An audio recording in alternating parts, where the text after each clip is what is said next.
used to work at my dad's restaurant when I was in my later teen years. It was just a regular local place, but was open until 2 a.m. every night. During high school, I would only work after school until 8, but once I graduated, I started working the closing shifts to save up money for college. The restaurant would be surprisingly busy at night, all the way up until closing. Mostly, it was just people picking up online orders, but sometimes groups of friends would come in and hang out at one of the tables while they ate. I definitely preferred working at night, though, as I would be the only one there and didn't have to listen to my dad bossing me around. Anyways, after 6 months of working nights, things started to get pretty weird. It was almost closing, around 1:45 a.m., and I was in the back cleaning when I heard the door ring. I finished up what I was doing and made my way to the front counter. There were 2 young men who looked really tired. One of them came up to the counter while the other one stood at one of the tables. Our dining room is closed for the night, but I can still take a small order if you want it for takeout. The man at the counter just stared at the menu and didn't say anything. I stood there uncomfortably as the man shifted his gaze to behind me as if he was inspecting the place. A few seconds later, the man by the table quickly walked out and the other guy followed. It was definitely the weirdest encounter I'd probably had, and I couldn't really think of any reasonable explanation. I kind of just assumed that they were planning on robbing me, but then decided otherwise for some reason. The next morning, I told my dad about it, and he said I could start locking the doors at around 1:45 for the next few days. Another week went by with nothing unusual before it happened again. I had a customer picking up an order around 1:30, and almost as soon as he left, one of the men from last week walked in. It was the one that was standing at the table, and I noticed right away that he was wearing the same exact clothing as last time. However, this time he came up to the counter. He looked me in the eyes for a second, and then asked me if I could help him jumpstart his car. The way he said it was really creepy, and it was very obvious that there was something else going on here. Sorry, I have to stay in the restaurant during my shift. His face immediately shifted into a frown. He said it would only take a minute, and no one would know that I left. At this point, I knew something was very off, and I started to panic a little bit in my head. He started making his way back to the door, gesturing me to follow him. I honestly wasn't sure what to do, and was really freaking out, but my fight response was starting, and my adrenaline was pumping. It's worth mentioning that I'm not really that big of a guy at all, and this man was much larger than me. Plus, I was pretty confident that the other guy was nearby too, probably ready to jump me if I didn't comply. But I figured I was screwed either way, so I might as well try to fight. I grabbed a pair of scissors we had behind the counter and stood my ground. The man turned around again once he reached the door, and this time he looked angry and demanded that I followed him. At that same instant, a loud bang came from behind me, followed by the back door slamming open. I ran to the back, and as soon as the guy saw me, he bolted right back outside. I turned around quickly and ran back to the front counter, but the other guy had left as well. I obviously called the police afterwards and gave them the security footage, but it was pretty low quality and hard to make out any identity from them. Anyways, I'm still not really sure why they didn't just attack me and rob the place, but my best guess is that they were just trying to rob the store without harming anyone. So as soon as they saw I was gonna fight, they ran. Those 2 could have easily taken me down and made the situation much worse, so I'm glad it didn't turn out that way.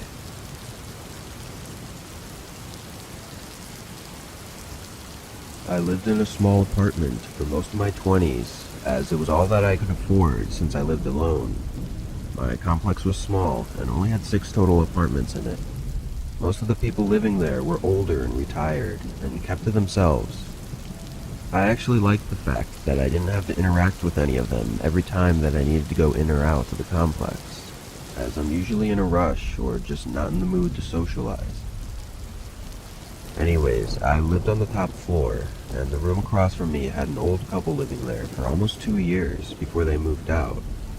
I never talked to them, so I didn't really care, to be honest. But several months go by before someone new moves in, and another 2 weeks went by before I actually met them. I was getting ready for work one morning and preparing my packed lunch when I hear the neighbor's door open. I didn't think much of it until another minute went by and I realized that I never heard the door close. I finished getting ready and put my shoes on, then opened my door to leave. I immediately noticed that the neighbor's door was still open, and a tall man in his 40s or 50s was standing right outside the door facing me.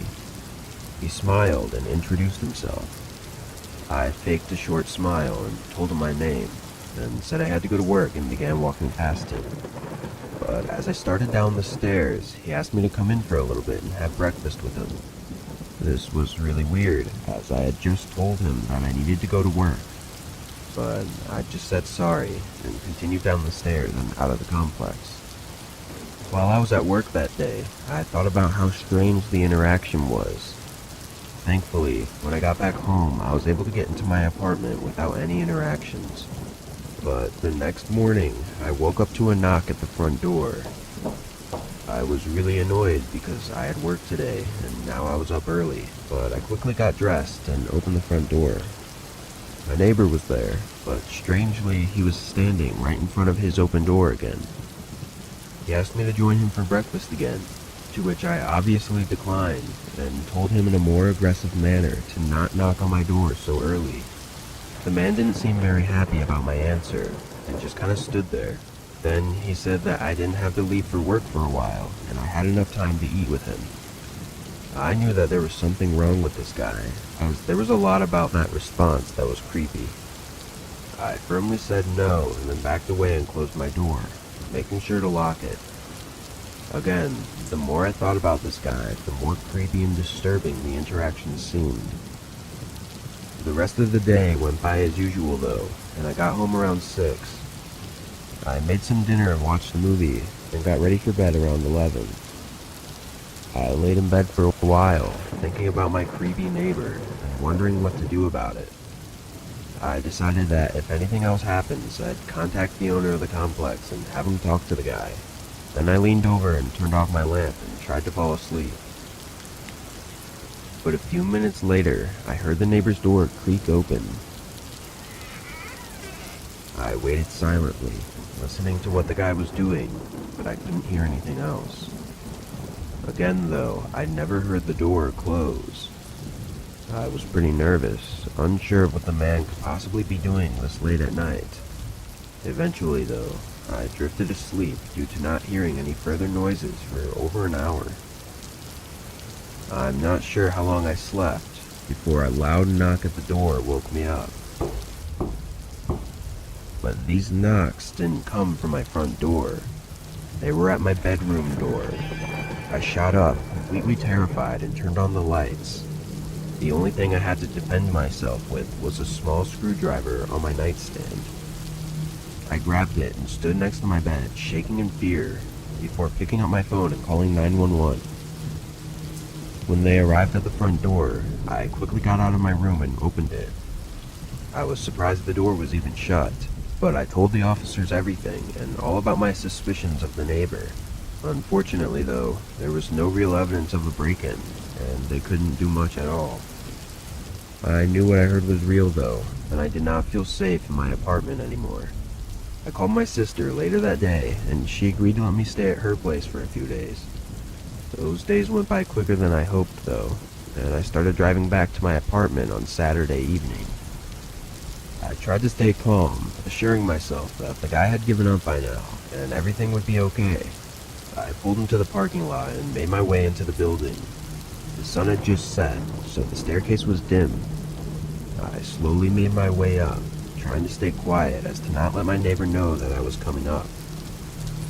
Once I reached the top, I saw his door was closed and got a big sense of relief as I quickly made my way through my door and locked it behind me.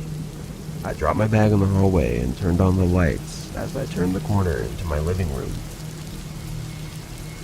I jumped back screaming as the man was sitting right on my couch staring at me with a wide, awful smile. I sprinted out of the entire complex and into my car, then called the police again and waited for them in a nearby parking lot. When they arrived about 10 minutes later, we drove up to the complex and they went into the apartment while I waited by my car. Surprisingly, they came out just a minute later with the man in handcuffs. They said he was still sitting on the couch, and that they also found a small knife in his pocket. The most disturbing part of this whole situation, though, was that when he was questioned, he admitted to breaking in 3 separate times, and I only knew about the 2 incidents, which meant that at one point he was hiding in my apartment, probably watching me without me even knowing.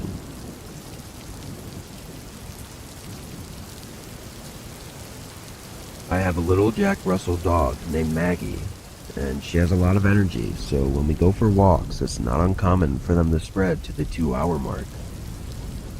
This particular day, I got home from work around 5:30, and the sun doesn't usually set until 6:30 or 7.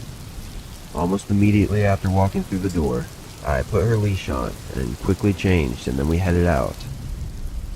The walk went as usual, as Maggie just took me in whichever direction she wanted to walk in. Things didn't start to take a turn until about an hour in, when the sun was almost fully down, and unfortunately for me, I had walked further than I'd realized. If you take your dog for long walks, you know how easy it is to zone out, especially if your dog rarely stops to sniff. We had walked in a direction I had taken normally, but the particular street I was on was unfamiliar, but I still knew the general direction home. I started to turn around, but Maggie was standing still, and then she began whimpering softly, and that's when I saw it. Through the soft light of the sunset, I could make out a huge coyote staring at us in the middle of the street. It was roughly the size of a golden retriever, with matted fur, and with its mouth partially opened, you could see its disgusting sharp yellow teeth. I knew exactly what it wanted. I picked Maggie up and started walking the opposite direction. I was a bit fearful, but for some reason I thought it would just go away. I didn't know these streets very well, but what I did know was that I had to keep moving. As I quickly continued, the coyote slowly followed, keeping its distance still. But the darker it got, the more scared I became, and after walking down random neighborhood roads in the darkness for a while, I came to the horrifying realization that I was lost. All the turns had messed with my sense of direction, and I had no idea which way to go. Through the darkness, I could now see the glowing eyes of the beast, and could now hear it yipping and howling. As I walked further through the dark neighborhood streets, every few minutes another set of glowing eyes would appear behind me, and even more, louder howls. I could tell they were getting closer too. I was absolutely terrified at this point, trying to hold back my tears as I was panicking and fearing for both mine and my dog's life. Every once in a while, I'd pass a streetlight and look behind me, revealing the entire pack walking slowly with their heads down, watching my every move. After almost 45 minutes of being followed, I began tiring, and I knew I was far from the safety of my home. Maggie began whimpering louder too, which made me even more emotional, as I knew that she was aware of what may soon happen. The howling and yipping became more frequent, growing louder and closer. I looked back one more time to see all of their eyes staring at me from only 30 to 40 feet away. But suddenly and strangely, they all began to separate, moving to the sides of the road. A few moments later, a small car slowly makes its way between the crowd of coyotes and stops right next to me. A lady rolls down her window and asked me if I needed help. I was so thankful for her and told her to please take me home. There are almost no circumstances in which I would willingly get into a stranger's car, but I really had no other choice. The lady was really nice and seemed terrified for me. I was crying at this point, knowing I had just been moments away from a grueling attack. She kindly dropped me off at my house, which was almost 20 minutes from where she picked me up. I live in a nice neighborhood, one where you don't have to worry about your house being broken into or carjackings. The only growing problem in our neighborhood, and many neighboring ones as well, is coyotes. It's been a few years since this incident happened to me, and as time went on, there became more and more showing up around town, getting bigger and stronger. The public knows to be cautious, especially in parks where there are tons of trees and places for them to make homes. Signs were put up letting people know of the popular areas where anywhere between 3 and 20 have been spotted. There have been news stories coming out, such as groups of coyotes leaping over fences and taking small dogs, and larger animals being found torn apart in kids' parks. Very sad stories, and some even a little scary. But you never think of coyotes as being an immediate danger until you're being followed in the middle of the night by a pack of the hungry and merciless.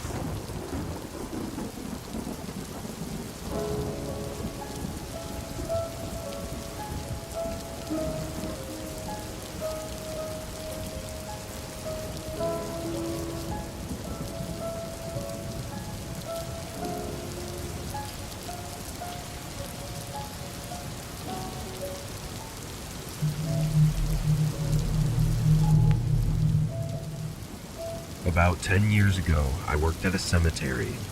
The money was good and it was relatively easy. All I really had to do was drive around in my truck and make sure no kids were causing trouble. Every night was exactly the same, and by then I'd already gotten used to the creepy nature of the job. After a normal night of work, I got off around 6 a.m. and headed home. I didn't usually go to bed until around 11 or so, and while I was getting ready at 10:30, I got a call from my boss. He asked me if I had seen anything last night, and I said no because I hadn't. He then told me that a grave had been defaced. I swore I didn't see anything though, especially not some group of kids, which are typically the culprit. Anyways, he asked me if I could come back and help him clean it, and I agreed of course because I kind of felt like it was my fault. When I got there, I realized I had underestimated how horrible these writings on the grave had been. This was not the usual small writing or anything. There was writing all over the stone, with horrible words and markings. What made it so much worse was that when we were cleaning everything off, I was finally able to read who the person was. I will obviously not say the name for privacy reasons, but it was a child, only 8 years old when he passed away just a few months prior.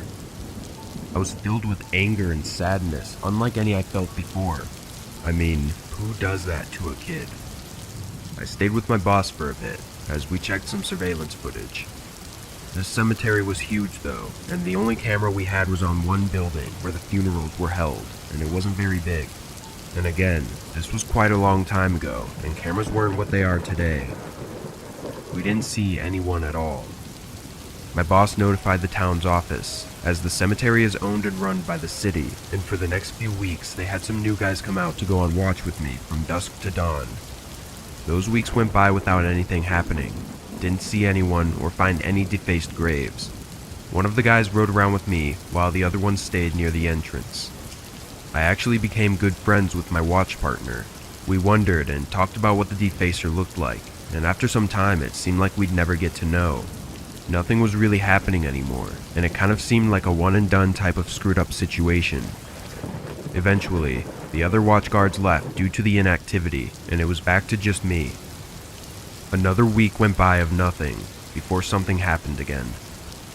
One night, as I had just started my shift and began patrolling, I drove all the way to the back of the cemetery, got out, and began my walk, which I had to start doing to see if any graves had writing or whatnot. As I was getting to about where the kid's grave was, I realized that something was off. I was a couple 100 feet away from the kid's grave, and it was pitch black, but something looked out of place. I stared in that direction for a whole 30 seconds, getting a little creeped out even. Then I started walking closer, shining my dim flashlight all around the area. Once I was just 100 feet away, I shined my flashlight again at the kid's grave. The light barely reached that far, and in the dim, foggy darkness, I could see a black figure laying on the ground completely still next to the grave. Obviously, I was horrified. I didn't know if it was a dead body that had been dug up, or a living person trying to hide. I stepped closer, slowly, and once I was maybe 40 or 50 feet away, I almost got a heart attack as the figure jumped up and sprinted into the dark field of graves, completely disappearing in the darkness in just a few seconds. I stood in place, shocked, horrified, and confused. Once I got a hold of myself, I ran back to the truck and radioed for the police. Then I went back over to the kid's grave. I warn you, what I saw was really disturbing. In front of the gravestone was a hole. It wasn't a big hole, nothing done from a shovel, but more like someone's hands. It didn't even go very deep, maybe just a foot. Either way though, someone had tried to dig up this child's grave with their bare hands, and it made me sick. I'm not sure what the person was trying to achieve, and unfortunately we never figured out who did it, but rest assured it never happened again. The town hired 2 new people permanently, and one of us always kept watch over that grave specifically, while the other 2 scouted the area. The city also had more people on watch throughout the day as well. To this day, that's been by far the worst thing I've seen while doing graveyard work. No ghosts, no creatures, just horrible human beings.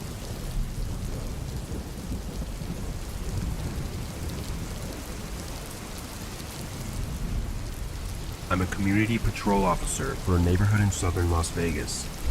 If you aren't familiar with this occupation, it's nothing like a police officer or anything. I'm just a regular 25-year-old that drives a small patrol vehicle around nice neighborhoods to make the residents feel safer. It's a pretty common thing around here, since there's a lot of rich neighborhoods right next to a violent city. On my patrols, I have to also report specific community violations. For instance, some housing communities require bushes to be trimmed every week, so if I see an overgrown bush, I have to report it and leave a note at the residence. It's petty, and I personally find it weird that people like to live in neighborhoods like that, but it gives me a job, so I can't complain too much. Anyway, I primarily work 8 p.m. to 3 a.m. It's an odd shift, but that's just how they schedule for some reason. I'd never seen anything strange before this incident. The only things I'd ever really see were groups of teenagers doing dumb shit at the parks at 1 a.m. But last week, I had something happen that was beyond disturbing, and I can't stop thinking about it. I was doing my regular patrol, which was a specific route we had to take during the middle, beginning, and end of our shifts.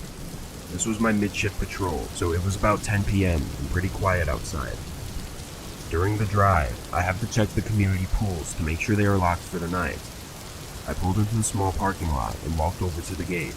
I quickly walked inside and checked the pool area to make sure nobody was still inside, then went back out and locked it. As I made my way over to my car, I noticed a hooded man sitting on one of the park benches not far from where I was. Both of his hands were in his pockets, and he seemed to just be staring at the ground. Honestly, I thought this dude was just waiting for a drug dealer or something, but I didn't know, nor did I really care. I got back in my car and continued on with my route. The community is large, and the routes take probably an hour to complete with no traffic. By the time I finished, it was just about midnight. For the next little bit, all I had to do was drive around the neighborhoods. I mindlessly moved the car through the streets for a while, before finding myself back by the pool, to which I noticed that the man was no longer sitting on the bench. I slowed the car a bit, looking around the sidewalks in the park purely out of curiosity, but I didn't see him anywhere. Not thinking much of it, I kept on. As I drove past the dark, empty park, I couldn't help but get an uneasy sense going through me. I don't know what it was, but something felt off. I continued for a few more minutes before pulling up to a stop sign and noticed a man on the side as if he was going to walk across. After a few seconds, I recognized him as the same hooded man from earlier. He slowly made his way across, but stopped halfway and turned to face me. But being only a few feet away, he quickly walked up to my window, trying to ask me something. I cracked the window slightly, and the man quickly asked me where a specific address was. Of course, I said I didn't know. Sure, I could have looked it up or given him a general direction, but the circumstances of the situation felt very off. Even more oddly, he didn't even have any emotion or response when I said I didn't know. He just stood in silence for a second, then repeated his question, exactly as he said it before. This was when I really started to get nervous and feel unsafe. I told him I needed to leave, quickly rolling up my window and beginning to move forward. The man didn't do anything as I drove off. Looking in my rearview mirror, he was just standing there in the middle of the road watching me drive away. I parked down by a nearby street by one of the houses, then collected my thoughts. It was a really weird encounter, but was it reason enough to call the police? I didn't know. As bad as it sounds, calling the police while at work is a big deal, and I didn't want to unless it was actually necessary. The big question that kept coming up in my mind, though, was why was he looking for that address? I decided to type it into my GPS, and it was just a few minutes away, inside the neighborhood I was patrolling. So, I got back on the road and made my way over to the address. When I arrived, it seemed like every other ordinary house at 1 a.m. All the lights were off and nobody was outside. I parked on the other side of the street and waited for a bit, but not even 30 seconds later, the hooded man came into sight, walking down the sidewalk towards the house. I watched from my car as he walked up their driveway and up to their front door. He knocked a few times, then waited for a while before knocking again. Almost a whole minute went by before someone answered the door. Immediately, the hooded man slammed his body into the homeowner and fought his way inside the home. I was in shock, seeing something like this for the first time happening right in front of me. I controlled myself as soon as I could, though, and called the police. As I sat waiting in fear, I didn't see any movement for 2 or 3 minutes. I debated with myself whether or not to go in and try and help the homeowner. Honestly, though, I was terrified and didn't want to make an already horrible situation even worse, so I stayed in my car. Suddenly, the front door moved a little, then swung open abruptly, followed by the hooded man sprinting out and running off down the street. The police didn't arrive until almost 10 minutes later. I don't know what took so long. I'm sure it wasn't anyone's fault, but part of me was furious. By then, the man was long gone, and the homeowner was laying inside, having been beaten so hard that he was unconscious. Over the next few days, more unfortunate information came in. The homeowner didn't recognize the man from anywhere, and barely even remembered the situation, but the guy also didn't steal anything from his house. This was very unusual, because the man had clearly known of the homeowner's address, and his only known goal was to hurt the homeowner. Thus, it didn't make much sense for the suspect to not be someone he knew. The whole thing was very strange, and it still makes me feel uneasy. It's only been a week since this happened, though, so hopefully more information comes up, and the hooded man gets caught.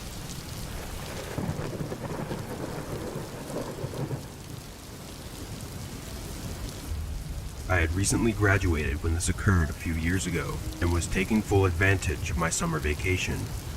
I had started working full-time at the high school where I had just completed my studies, since I needed the money for college.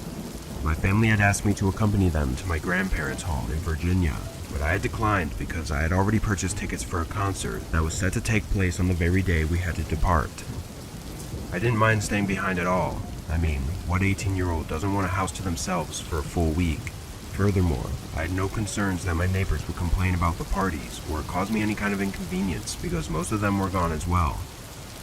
I had a strong desire for some fried chicken that day, which took me out of the house.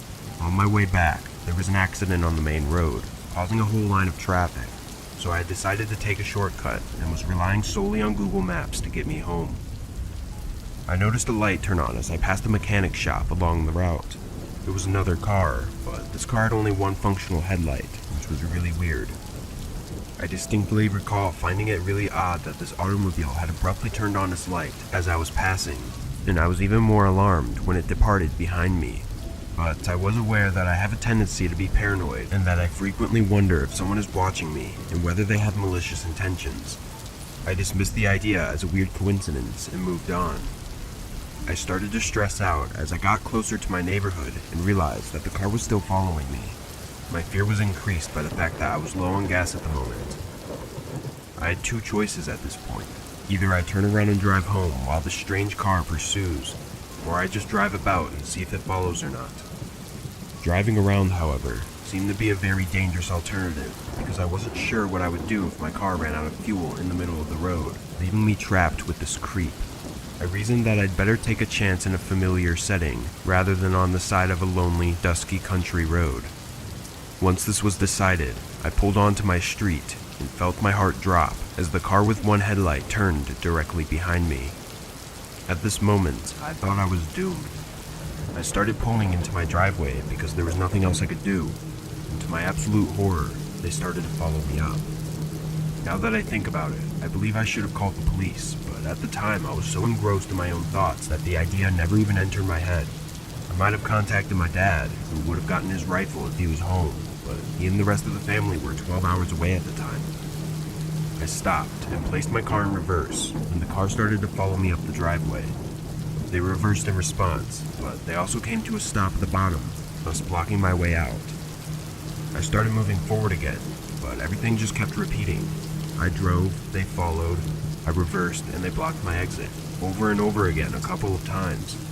Finally, I hurriedly pulled further up the driveway and swung my car around to confront them.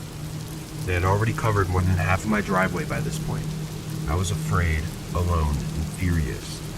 I opened the car door and stepped out with my small pocket knife firmly in my right hand and my headlights blazing directly into their face.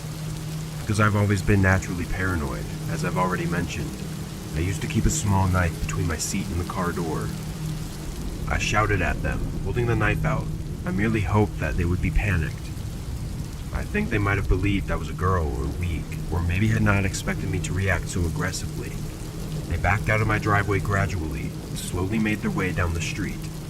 But then they parked their car by a neighbor's house down the road, and through the darkness, I could see someone get out.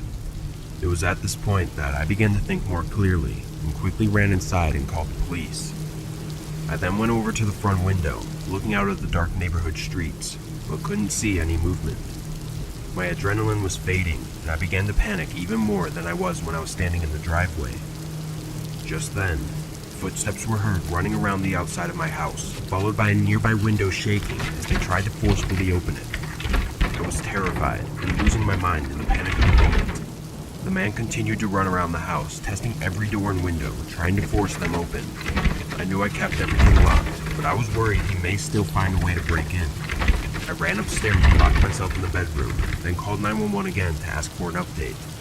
I was thankful to hear that they were in the neighborhood less than a minute away. The man began banging against the front door, yelling for me to open it.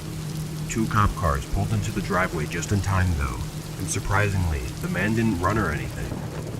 I watched through the windows as they put him in cuffs, then I made my way outside to greet the officers.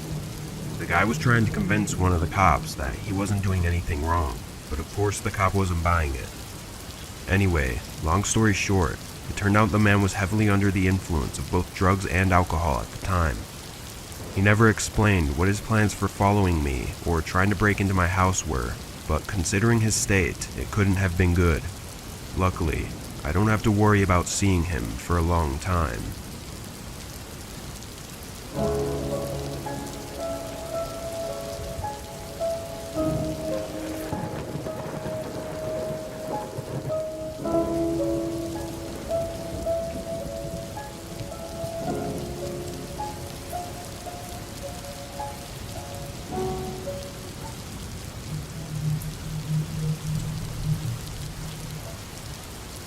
I had just gotten back from vacation with a few of my friends that I've known since high school. Most of us live far away from each other, so meeting up once a year is how we stay connected. Anyway, I'd been gone for a week and was a bit exhausted and looking forward to just resting at home for the weekend before I had to go back to work. When I got inside, I didn't even bother to unpack anything. I walked over to the kitchen and got a couple snacks to substitute for my dinner, then turned off the lights and laid down on the couch. I didn't bother with the TV either. I planned on just eating and scrolling on my phone, then falling asleep. After a while, my eyes got heavy and I put my phone down on the coffee table and closed my eyes. It was late, though I don't recall ever looking at the exact time before I fell asleep. Sometime later in the night, though, I woke up.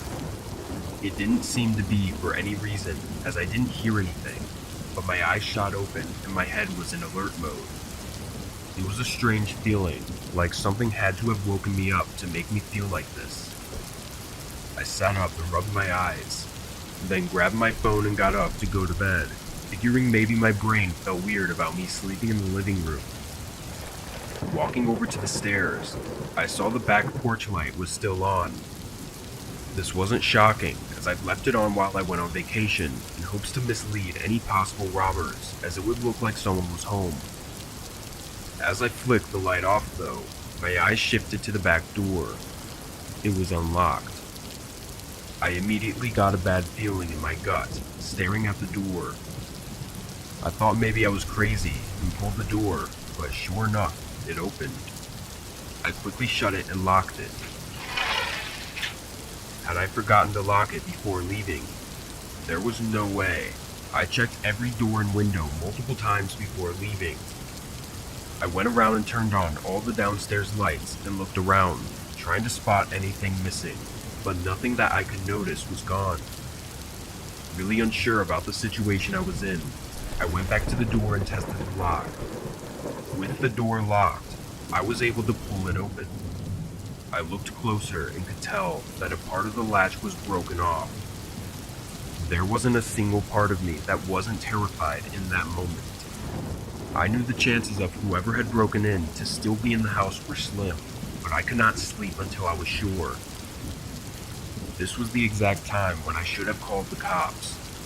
I don't know if I was just too tired to think straight, or if I was just really confident that nobody was still there, but I went upstairs to check the rooms. Switching on the hallway light, all the doors were closed, just as I'd left them. My master bedroom was on the far end, with a bathroom and spare bedroom before it. I checked the bathroom first, opening the door and taking a quick look. It was empty. No signs of anything out of place. Then I walked over to the spare bedroom. I used this room mainly for storage, so there were a lot of boxes and furniture scattered around.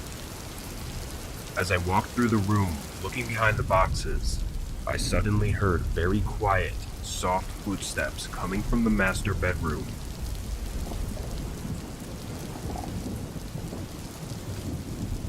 They went across the room into the door, then stopped.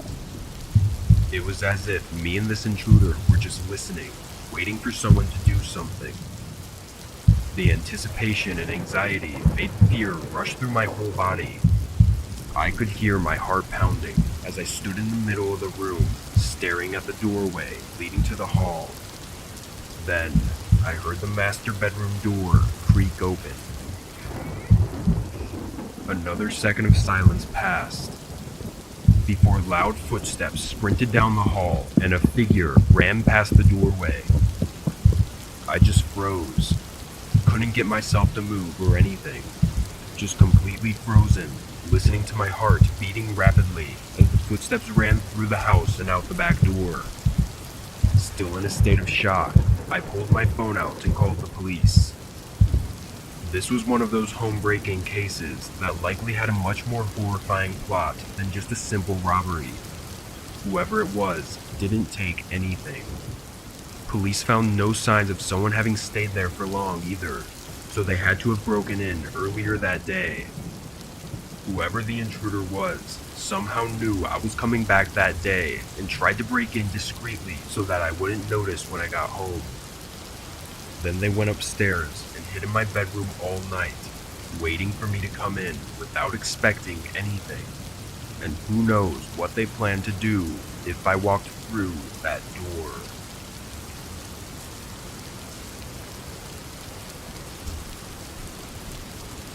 I worked at a gas station for a couple years in my mid-30s. I've always had jobs that barely let me scrape by, so working at a gas station wasn't much better or worse than many of my other previous employments. If you've ever worked at or been to a gas station at night, then you know that there's always only one employee. Maybe larger gas stations have multiple, but with my experience it was always only one person. There was never anything to do, so you really only needed a single person, but it definitely made it eerie sometimes while being there alone. I'd stand and look out the window by the counter, seeing only the dim lights by the pumps, with a field of darkness behind them. The location of the station I worked at was on the edge of town, a few minutes from any other buildings. We get a lot of traffic from truck drivers and cars that would travel between the cities, which was very common for work in the area.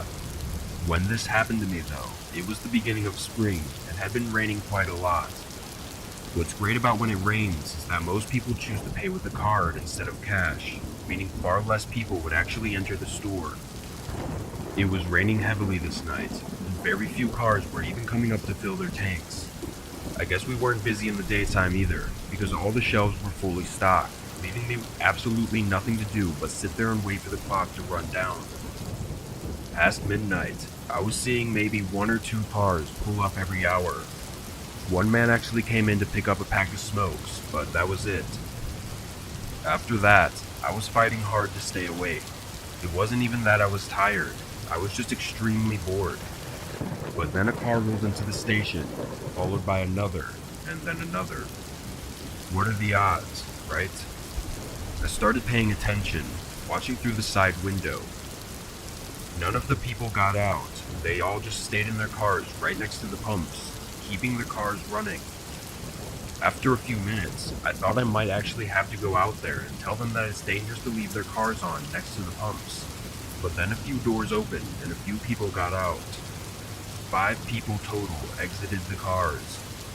They were all men and were wearing thick winter-type jackets. Leaving their cars on still, they began walking up to the door. All of the men made eye contact with me as they entered while I stood at the counter. I'm not going to try to make myself sound brave or anything, because I was shitting bricks at this point. Just the fact that they left their cars on was a clear enough sign of what was about to happen. One of the men came up to the counter, while the other 4 scattered around the store. "How's your night going, bud?" The man spoke with confidence. I looked around his shoulders, seeing the other men grabbing handfuls of product and shoving them into their backpacks. The confidence they had in what they were doing, not even yelling commands at me or holding me at gunpoint, made me absolutely terrified. Probably more so than if I actually was held at gunpoint. They knew I couldn't do anything, so they didn't even bother to go through the effort of dealing with me. Everything going through my head, I never even answered the man. "We'll be gone in a couple minutes. Everything will be fine," the guy said. One of the other men came up and jumped over the counter. "Open it." I did as he said, letting him take the cash from the register. Being at night though, there was barely anything in there. The guy held up a few dollar bills, showing the man on the other side of the counter. "Where's the rest?" "We don't have any more. My boss makes sure it's mostly empty before we switch shifts." Of course, the man did not look satisfied with that answer. He stared at me for what felt like an entire minute. But then he smiled. "Have a good night, bud." He motioned to the others and they walked back to their cars and drove off. Without hesitation, I called the police. I was almost 100% sure that they were about to hit a nearby gas station in an effort to grab more cash. I alerted them of my concerns, and they sent multiple officers to that location, as well as an officer to mine. It turned out I was right. They did go to the neighboring gas station, but the officers arrived too late. The worker there had been robbed clean and had some mild injuries, but from what I heard, he was mostly okay. It's been years since this happened, and thankfully I never saw them again, though I'm unsure if they ever got caught and arrested. I feel really guilty for some reason about that other gas station worker that got hurt, mostly because I didn't get physically harmed in any way. I don't know the full story of what went down at their station, but I feel lucky that it didn't go that way for me. Maybe the worker tried to fight back, or maybe he didn't. I don't know. But sometimes, I think it's just best that you accept you're in a bad situation, and that there's nothing you can do.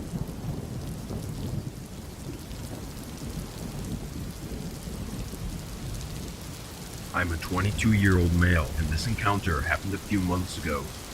I live in an apartment just outside of my college campus. It's a fairly nice, newer apartment building, but the surrounding area is pretty shady. I don't spend any time around there though. I just drive down to my campus and back. I hadn't had any bad experiences before this, so I didn't ever find myself worried about much of anything. It was a Friday, and I'd just gotten back from school. I stayed late to get some extra studying done, so it was around 7 o'clock. I pulled into the small parking lot and headed inside the building. Walking inside, I went up the stairs to my room on the 4th floor and went inside, dropping my school bag right by the shoe rack I kept next to the door. I grabbed a pre-made salad from the fridge and sat on the couch to watch something while I ate. While scrolling through YouTube on the TV, a very loud, sudden thump came from the room below. It wasn't an alarming sound necessarily, but more just surprising and out of nowhere. I listened for a moment, then continued with searching for a video to watch. A few minutes later, that same sound came from below me again. I paused the video and sat there, patiently waiting for it to happen again. I was more curious than anything. After a couple minutes, it happened again, but this time it was louder and it even caused the walls to vibrate and shake. It was more obviously someone banging something against the wall, but I didn't know what or why.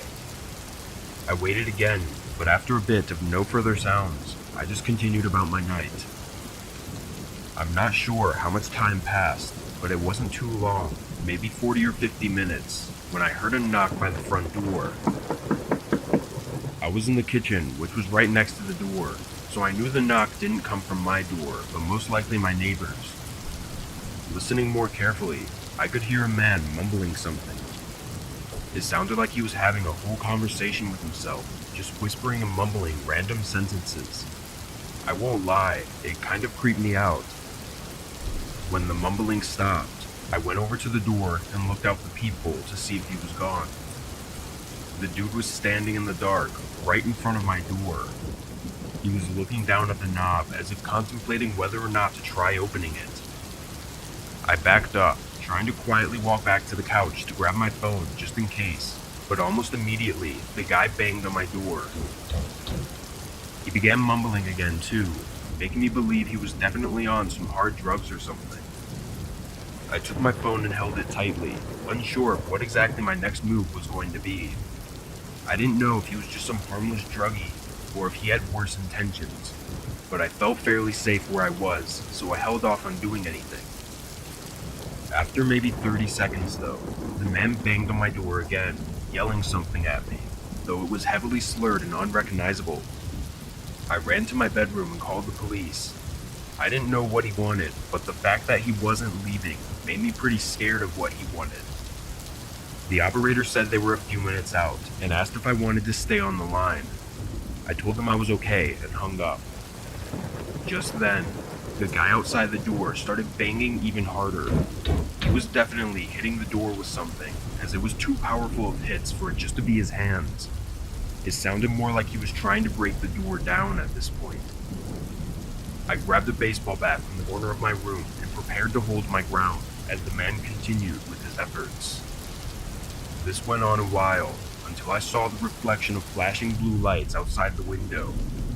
A minute later, an officer called out something in the stairway, making the man by the door stop. I heard them take the guy down, and I opened the front door to talk to the police. There were huge dents and cracks on the front, clearly having been smashed with some sort of hammer or even a crowbar. But what I found out next was extremely tragic and awful. The room below mine had a young lady living in it who was found unconscious due to heavy blows to the head. Unfortunately, she wasn't able to recover and passed away at the hospital. Her front door was wide open with no signs of damage, so it's likely she answered the door unknowing of who was there. After beating the lady, he smashed several holes in the walls of her apartment using a large hammer that they found him holding while arresting him. The guy was heavily under the influence of drugs and alcohol, and apparently told the officers that he was looking for a stash hidden in the walls. There were no signs of anything being hidden in any of the rooms after being searched, so the guy likely just made it up in his head while drugged up. What's terrifying is that he was really close to doing the same thing to me as he did to the lady below me. I feel really bad for her though, probably just being nice and opening the door. No idea that her fate was behind it.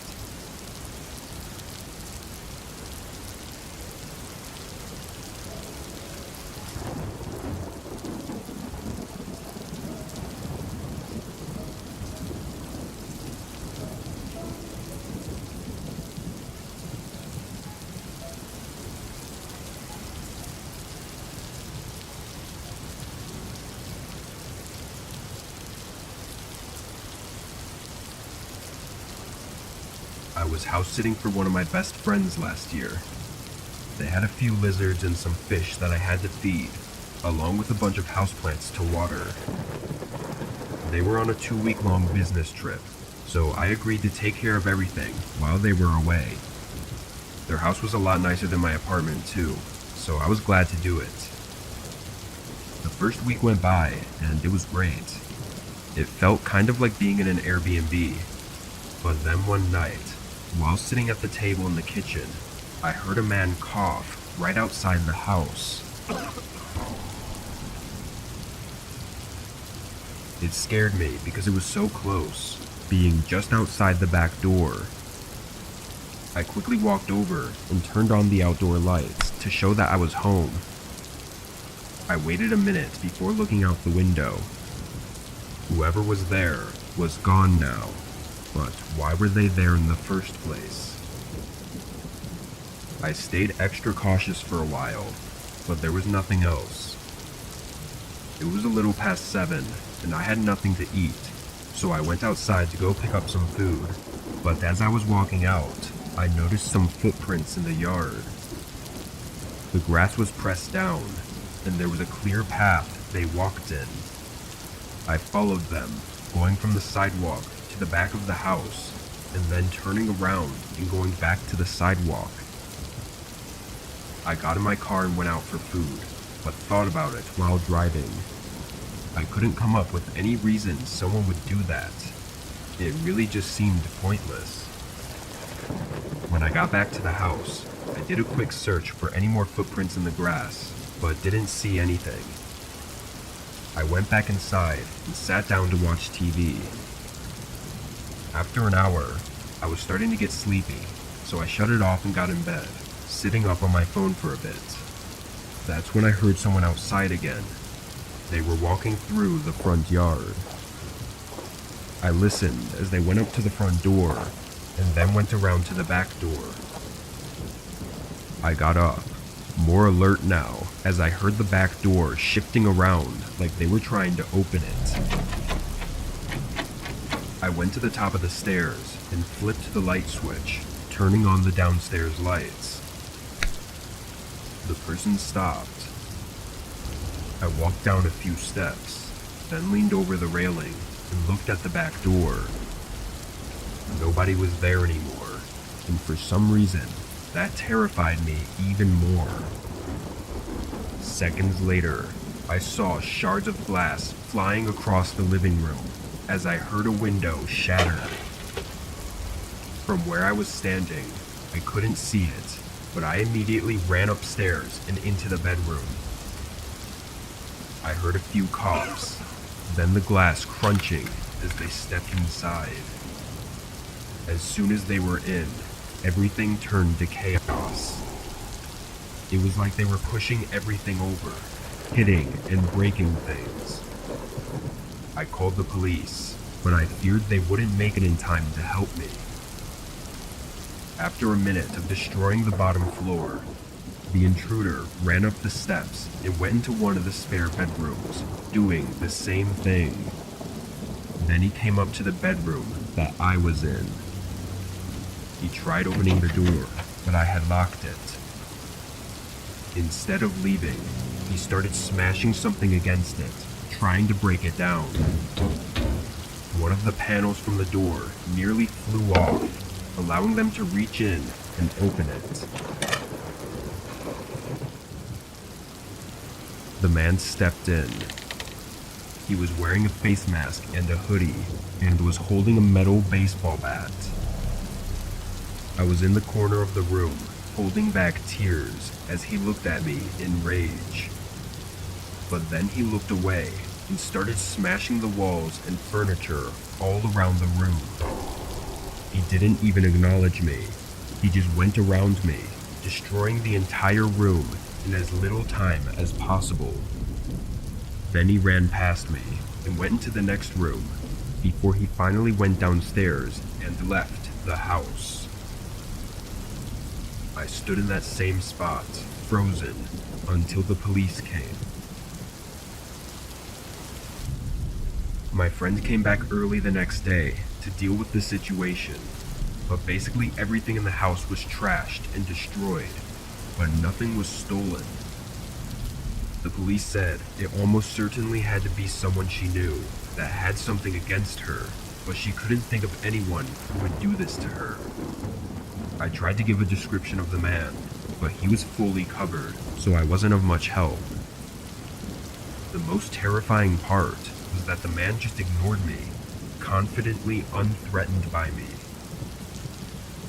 To this day, whoever that was hasn't been back to my friend's house, and their motive still remains unknown.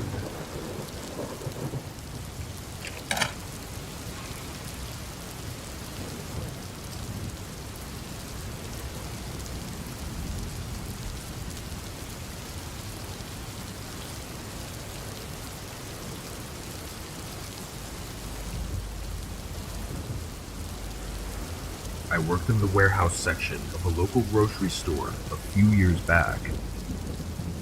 It was a really small store, being family owned and everything, so we didn't have many employees. Most of the stocking would be done during the day, but me and another guy worked overnights to organize the back room and finish whatever the day shift didn't get done.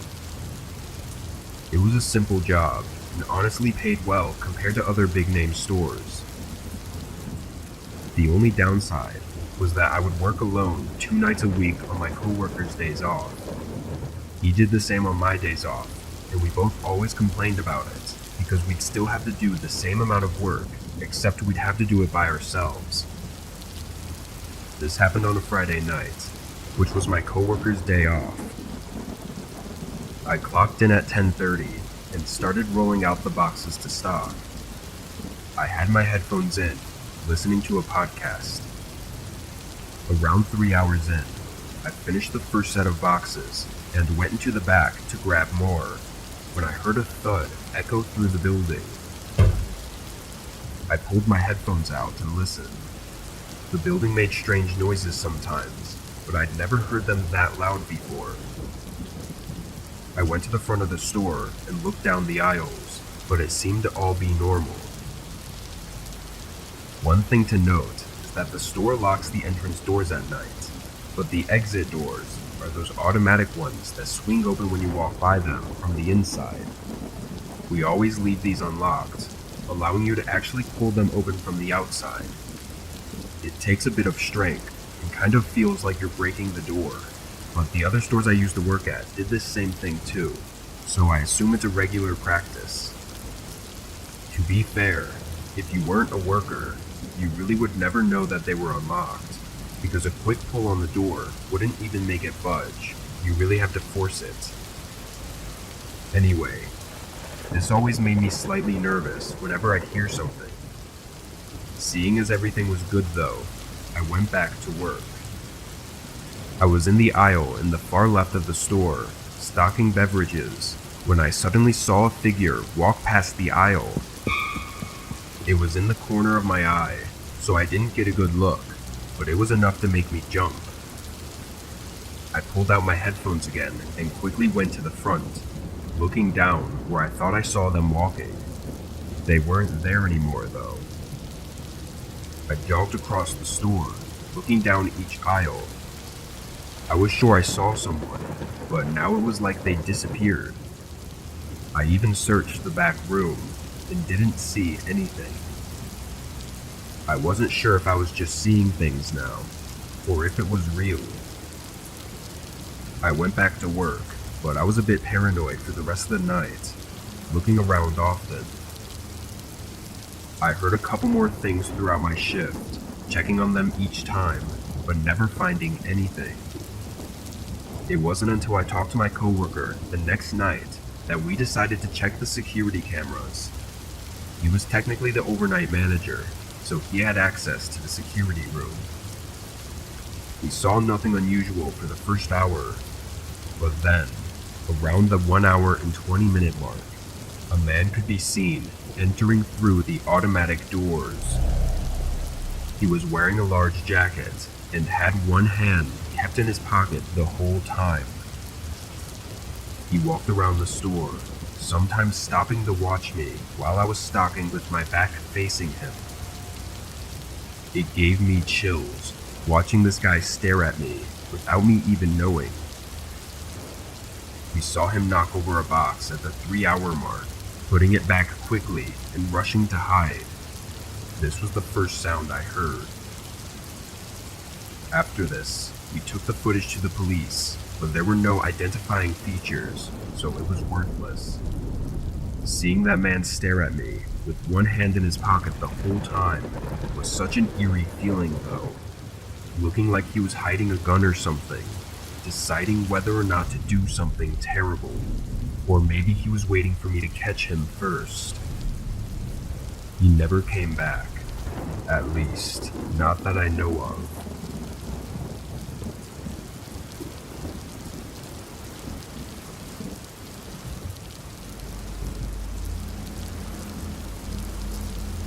I live with my older brother in a small home just off of a highway.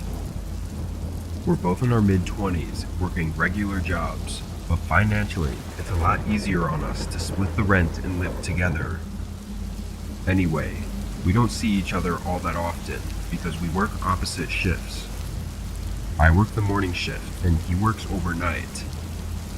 Truthfully, I don't think either of us mind though, because it just feels like we always have our own house when the other is gone. This happened a couple months back, but it still terrifies me. I got home from work around 4 one day and went out with some friends before getting back home by 10. My brother had already left for work, so it was just me. I had work in the morning though, so I didn't have much time to relax before bed. I packed my lunch for tomorrow, then chilled on the couch for just 15 or so minutes, then got in bed. Being pretty tired, I was knocked out in a couple minutes. A few hours later, I woke up, seeing it was 2:30 in the morning. I put my head back on the pillow and closed my eyes, but then I heard my brother coming through the front door. It was way too early for him to be off, but it was around his lunchtime, so I figured he forgot his lunch or something, and I dozed off a minute later. The next day, I woke up and got ready for work. I got my bag together, went to the fridge to get my lunch that I packed yesterday, but it was gone. Right away, I realized my brother had probably taken it last night by accident. I left for work, and during my lunch I just picked up some fast food. When I got back home that day, my brother wasn't home. I wanted to let him know not to take any of the food from the bottom drawer, because that was my lunch stuff. I spent an hour cleaning up the kitchen, making tomorrow's lunch, then took a nap on the couch. When I got up around 8, I could tell that my brother had been back at some point, but had left for work already. I heated up some leftovers for dinner, then watched a movie in my room to kill the time. I fell asleep around my usual time, but woke up again in the middle of the night. The time was just before 3, and I heard the front door close as my brother walked into the house. I tiredly grabbed my phone from the nightstand and texted him to not take my food. I was too lazy to get up and talk, because I knew I'd have trouble falling back asleep if I did. I got a text back a few seconds later, but it was just a question mark, like he didn't know what I was saying. I didn't want to explain the whole thing over text if he was going to play dumb, so I slowly got out of bed, then walked over to the door. I opened it and went into the kitchen, but he wasn't there. I then walked out into the living room, and in one of our chairs was a random man wearing ragged clothes and had a crazed look in his eyes. I was standing there, frozen from the shock. On the table in front of him was a bunch of food from our fridge and pantry. The man got up quickly, and that's when I saw him holding something in his hand. I turned around and ran for the front door, but I didn't hear him follow me out. I stood at the end of the driveway, and for some reason called my brother first. I explained the whole thing, and he told me to call the police right away. During my freakout over the phone, I saw the man appear in the front doorway, and then slam the door shut, as if he were keeping me out of my own house. The police came, and the man was still there, waving a knife around and telling them to leave his home. They were able to detain him after a few minutes, but I watched them drag him into the car, and I could say for sure that this man was completely psycho. Apparently he never planned on leaving the house that time, and said it was his house now. How the man got a key to our house is still unknown, but we made sure to change the locks on the doors soon after. It's pretty easy to assume what he planned to do with that knife, but he probably thought my brother was the only one living there, which was why he entered in the middle of the night. If I hadn't woken up and seen him, my brother probably would have been attacked as soon as he walked through the door after work, and I likely would have suffered the same fate in the morning.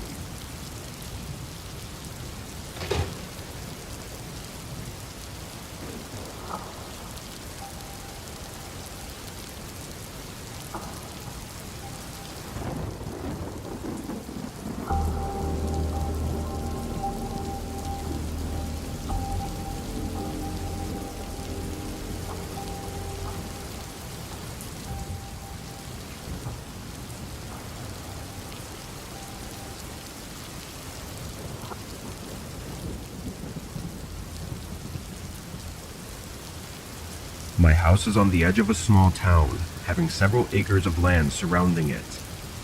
It isn't extremely isolated, but the nearest house is a quarter-mile away, so it's definitely not your regular neighborhood home. I chose to live there for that reason though. Anyway, I had lived there alone for almost 6 years when this happened. It was a normal weekend, and I had no plans at all. I was spending most of my time watching TV or working outside in the garden. Sometime in the afternoon, I was walking through the house and passed by a window when I saw something odd. There was a person walking through the trees far off in the distance. It was technically my property, and I knew they could see my house from there, but what was most odd was the direction they were walking. They were walking toward the back of my house, which led to nothing but a vast woodsy area. I watched by the window as they slowly walked past my backyard and kept going until I lost sight of them in the woods. I didn't care so much that they were on the edge of my property, but it was just a weird thing to see given the location of my house. I went on with my day, looking out the window a few more times to see if he ever came back, but I never saw anything. Later in the night, I sat down to watch a movie in my living room. In the middle of the movie, I began hearing footsteps. They were soft and slow, walking through the leaves outside. I got up quietly and looked out a nearby window. I jumped back, seeing a man just a couple feet from me. After the initial shock, I poked my head up again. He looked like he didn't even notice me at all. He was still walking, slowly making his way across my yard. They looked like the same person I had seen earlier, but it was hard to say for sure. I watched them walk all the way to the other side of my property and go into the trees. It was one of the creepiest things I'd ever seen, especially since he came so close to my house this time. I stayed up a little bit later than usual to make sure he didn't come back, and I was ready to call the police if he did. By 11, I hadn't seen any signs of him at all, so I felt safe enough to get some sleep. I went upstairs and passed out. I don't know exactly what time, but I woke up in the middle of the night to that familiar sound. Footsteps right outside my house. As I got dressed and ran downstairs, the sound stopped. I looked through every window and didn't see anyone. Then I went out to the front door and looked out the peephole. That same man was standing in my driveway, looking up at my house.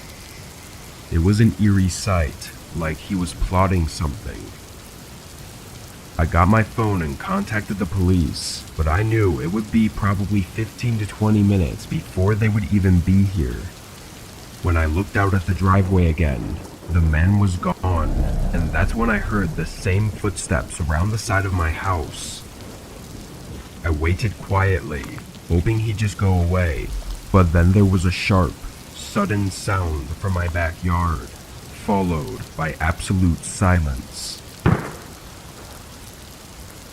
I was shaking, standing in the same spot, when the sound of another shot rang through the house. The silence afterward lasted for 15 minutes, until the police arrived. When they did, I heard them yelling outside, telling the man to drop the gun and everything. This went on for a few minutes, but eventually the police were able to get the man to comply.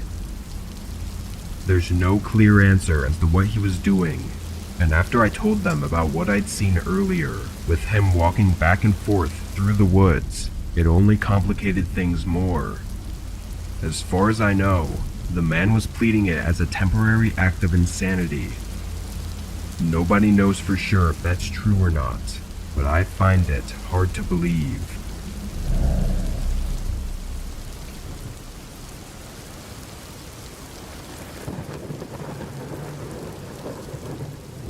I've been working at a warehouse for 4 years now. Compared to others, it's really small. From the outside, you probably would never even guess it was a warehouse. It's owned by a small tech company that only moves its own product, so there isn't a need for a big building. Me and my coworker, Seth, were the two main overnight workers, taking turns on the night shifts, but almost never working together. The night shift worker always had to fly solo.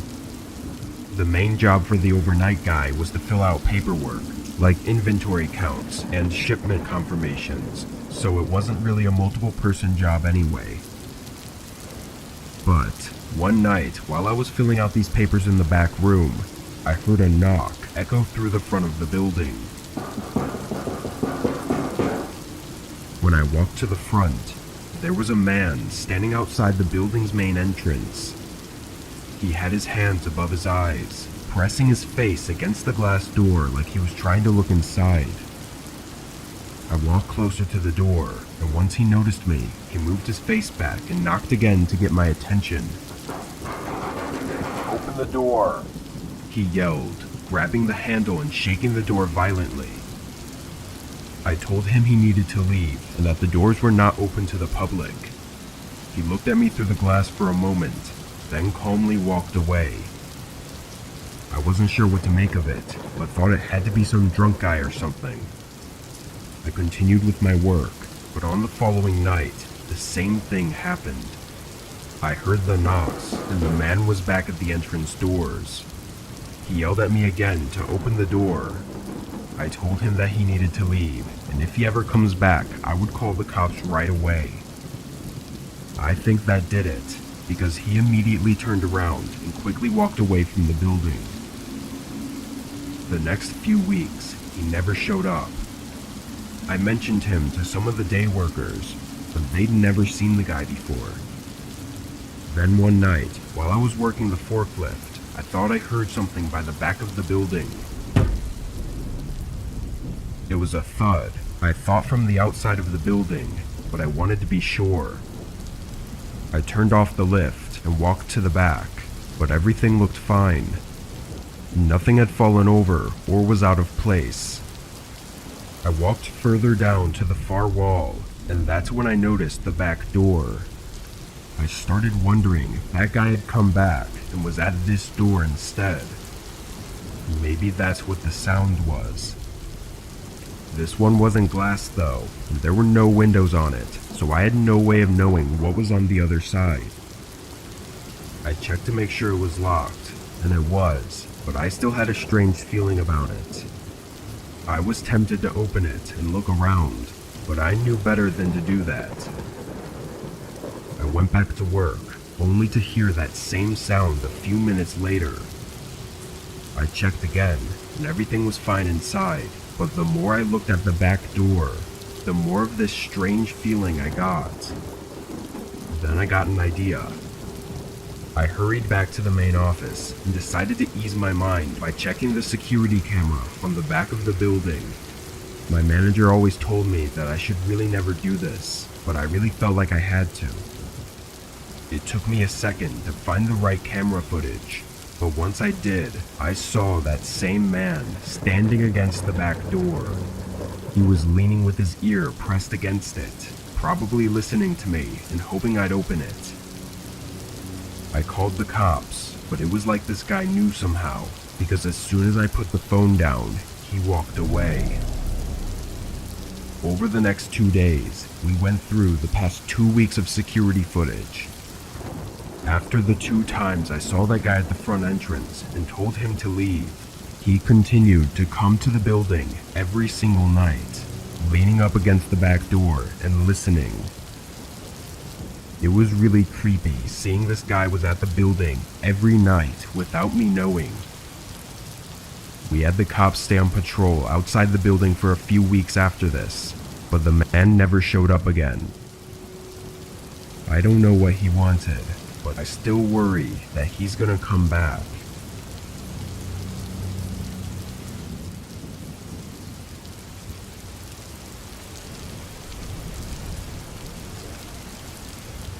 This happened last month while I was still living at my previous condo. It was connected to 3 other units, and I was renting the 4th. I worked from home, and one day at noon while I was taking a break, someone rang my doorbell. I went up and answered, greeting a young lady. She was small and skinny, wearing ripped jeans and a tank top. I looked at her, waiting for her to say why she was here, but after a couple seconds, I just asked. She asked me if I was the only one living here. The way she said it was like she was confused by me being there. I said yes, and she apologized, saying she must have the wrong address. I said not to worry about it and closed the door.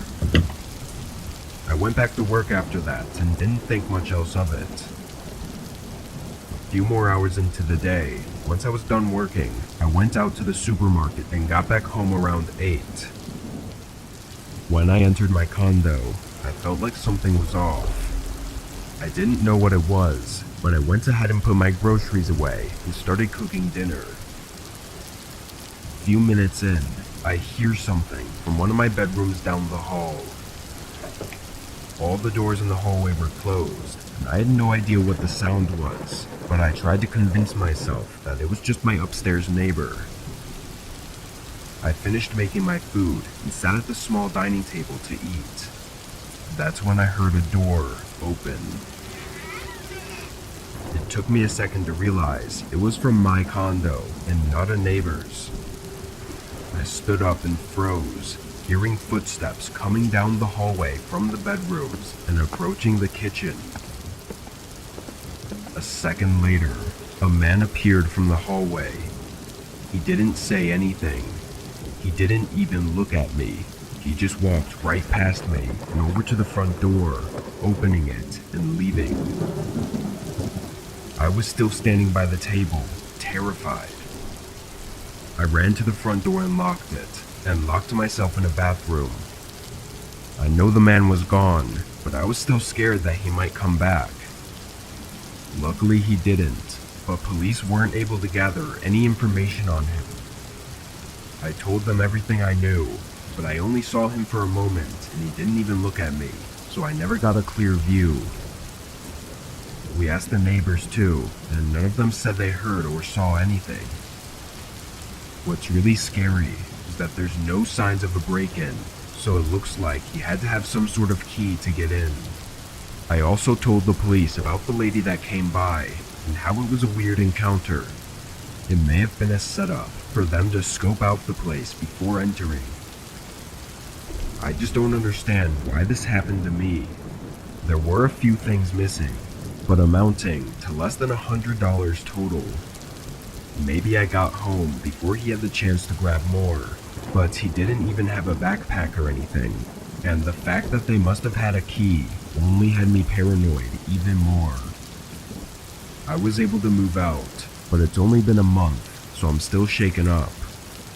I'll probably have this to think about for the rest of my life, never knowing exactly what happened that day.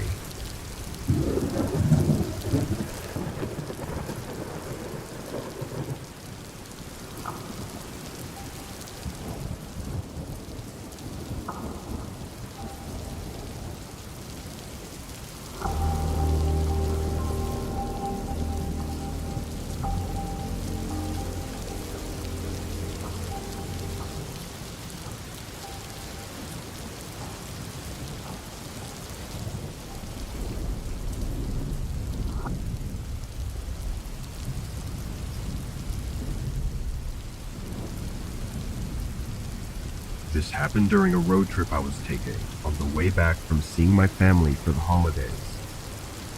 I'm not usually one to drive more than a couple hours because I much prefer flying, but this year the tickets to where I was going were way more expensive for some reason. It would have cost me over $1,000 for a round-trip flight that only went a few states over. I had planned everything out so that I'd get home a few days before I had to go to work. But a snowstorm blew in on the day I was going to leave, so I had to stay an extra 2 days before finally starting the drive. The roads were empty since it was past the holiday rush, and most of the drive is pretty out of the way from the big cities. The hardest part of it was always staying awake and fighting the boredom. The first 8 or so hours went by without any trouble though. Sure, I was tired, but the snow on the road kept me awake and attentive. It was about 10 p.m., and I had a hotel booked in a small town just 2 hours further ahead. But as I drove, a small light came up in my mirror. It was the headlights of someone behind me, which was actually the first person I'd seen on the road with me in over an hour. Their lights were getting bigger quickly though, showing that they were coming up really fast. And soon, I could see that it was actually a large van of some kind. It was only a 1-lane road, so I couldn't get out of their way, but I figured they would still swerve around me, given they were going so fast. Once they reached the back of my car though, they matched my speed and stayed behind me. After a few seconds, I realized they weren't trying to get around me, and we drove like that for almost 10 minutes. It was kind of unnerving, being that it was only us on the road, and yet this huge van was trailing right behind me. It wasn't a normal following distance either. They were so close that I couldn't even see their front bumper or license plates in my mirror. Maybe I was quick to feel uneasy about it, but an exit came up for a gas station, and I chose to turn off, hoping they would stay on the road and that I could put some distance between us. But as I veered off and down the exit ramp, they stayed right behind me. I pulled into the gas station and parked at one of the pumps as the van pulled into the pump behind me. At this point, I just didn't know what was happening. Part of me thought that this was something bad, but another part of me thought I was just overreacting. I knew that this was the only gas station in the past 30-ish minutes, so it wasn't all that unlikely that they would also need gas. Before getting out to fill up my tank, I shut my car off and looked around. The store part of the gas station had its lights off and a closed sign hanging from the door. I looked to the sides of it, seeing nothing but empty darkness. No houses, no buildings, just a field covered in snow with a single road going through it. I looked in my mirror. A man was now standing outside of the van and putting gas in, so I got out and began doing the same. As the numbers slowly ticked on the gas meter, the man quickly put his pump back and sealed his gas cap. I looked over, seeing him walking to the back of his van. Then I heard the loud ratcheting sound of the back door being lifted open. There was something in that moment, maybe a gut feeling, or just an instinct of some kind, that told me to get out of there. I pulled the pump out of my car, and not even a second later, 3 men were sprinting at me from around the back of the van. I dropped the pump on the ground and quickly got in my car, locking the doors just as one of them grabbed the handle and tried to rip it open.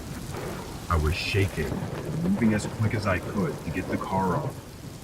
All three of them went around trying each door, but then immediately sprinted back to their van before I'd even had the chance to pull away. When I did though, I saw them drive away soon after, going in the opposite direction, down the way we had come from. I let the police know what happened, but never even got a call back with any updates. I think it's obvious they were trying to abduct people under the cover of night on the vast, unpopulated highway. What's terrifying is how confident and, for lack of a better word, professional the whole operation was. It seemed that as soon as they realized I was securely in my car and it wasn't going to be effortless, they fled the scene without even needing to communicate with each other. It was like they had done it many times before. What would have happened if they'd gotten me? I don't know, but I urge everyone to learn from my mistakes, because you may not be as lucky as I was.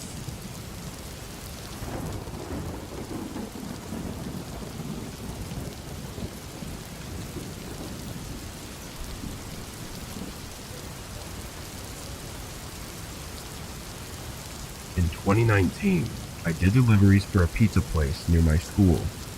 I'd work most days after class, so I could afford to pay for my car and rent. It wasn't a great job in any aspect, but it was good enough to get me through college without being completely broke. This night was no different than most in the beginning. I clocked in at 6 and delivered for 3 hours straight, then took a lunch break and started again at 9:30. I picked up the next order and started heading to the place. The address didn't look like a house, but the route it took me on to get there was not what I was expecting. It took me further out from town, away from most houses and stores, and into a business center. It was an area full of small office buildings and nothing else. I drove down the road and couldn't really tell what any of the addresses were, so I just followed the directions on the GPS and hoped it would take me into the right parking lot. When I turned in, I drove through a pretty long parking area until I reached the front of the building and could read the address. It matched up with the one on the order, but something was off. The parking lot was completely empty, not even the streetlights were on, and the office building had no signs of anyone being inside. I double-checked the address, thinking there must have been a mistake, but it all checked out. I even tried searching it on Google for any places nearby with the same address, but no, this was it. I set my car in park and got out, glancing around before walking up to the door.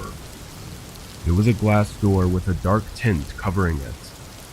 I knocked, then took a step back and waited.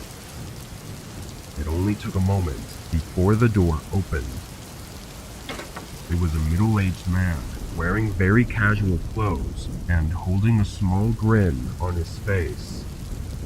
He suddenly got overly excited and said he was happy the food had finally arrived and that everyone was hungry. I looked behind him, not seeing anyone else, and only a single light on in the middle of the hallway. But I ignored it and just told him his total. He must have realized what I was looking for though, as he quickly explained that everyone else was in the rec room on the 3rd floor for a company party. I smiled to be polite, but the man was talking with an overwhelming amount of excitement. So much so that it almost felt like he had to be faking it. He pulled out his wallet and handed me cash for the pizzas, along with a $10 tip. But as I took the money, he asked me for a favor. He wanted help bringing the pizzas up to the 3rd floor. The man had put me in a strange position. Having taken the generous tip already, it felt like it would only be right to help him. On the other hand though, carrying a few pizzas isn't exactly difficult, and it didn't seem necessary by any means. He started walking without me having answered yet, urging me to follow him as he made his way to a door leading to some stairs. I trailed behind, keeping my distance, but following him into the stairwell. As I entered, though, I felt a cold rush of air and noticed all the lights were off. Only the small light from the hallway lit the entrance to the stairs. The man started making his way up, but stopped once he realized I hadn't continued following him. He turned and made a humorous remark about the lights, but his grin was quick to leave once he saw that I wasn't going to follow him anymore. There was no hesitation as he came rushing down toward me with anger in his eyes. I tossed the pizzas on the ground, rushing out of the door and into the hallway, then running for the exit and bolting to my car. I saw the man come partly out of the front doors before going back in and slamming them shut. I immediately called the police after driving to a different parking lot. The man had run off by the time they got there, and since he paid in cash, there was no way to know who he really was. The office building was empty though, and there was nobody else on the third floor, so it's clear that it was just some sort of trap. What he had ready for me on the third floor is unknown, and I hope that nobody ever has to know.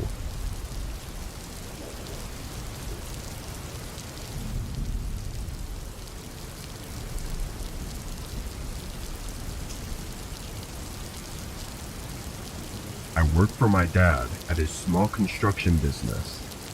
He runs a yard and warehouse full of materials, as well as manages the job sites the workers are at. Since I was only 17 at the time, my job was to basically be the errand boy. I'd drive materials back and forth and pick up anything that was needed. Depending on the job though, some materials would need to be there before workers arrived, because they would need them so they could get to work right away in the morning. So every once in a while, during busy weeks, I'd have to start work really early, like 2 or 3 a.m., to make sure I could drop everything off in time. Obviously, this was only during the summer, when I didn't have school, so I really had no excuse for not being able to work. I liked doing the deliveries early though, because it was calm and I didn't have to deal with anyone telling me what to do. On this day, I arrived at the warehouse at 3 a.m. and loaded up, then started making my way to the job site. It was a repair job on an old, maybe even abandoned, building at the edge of our town. When I got there, I saw a truck parked right outside. Its lights were off, and it didn't look like anyone was nearby. It was way too early for anyone to be working, so I wasn't expecting to see any cars here. I parked and got out, walking up to it and seeing that it wasn't a company vehicle either. The windows were tinted, and I couldn't see inside. I turned and looked at the building, trying to see if anyone was here. I called out, asking if anyone was inside, but got no response. Feeling a little weird about it, I pulled out my phone and called my dad. It rang for a minute, then went to voicemail.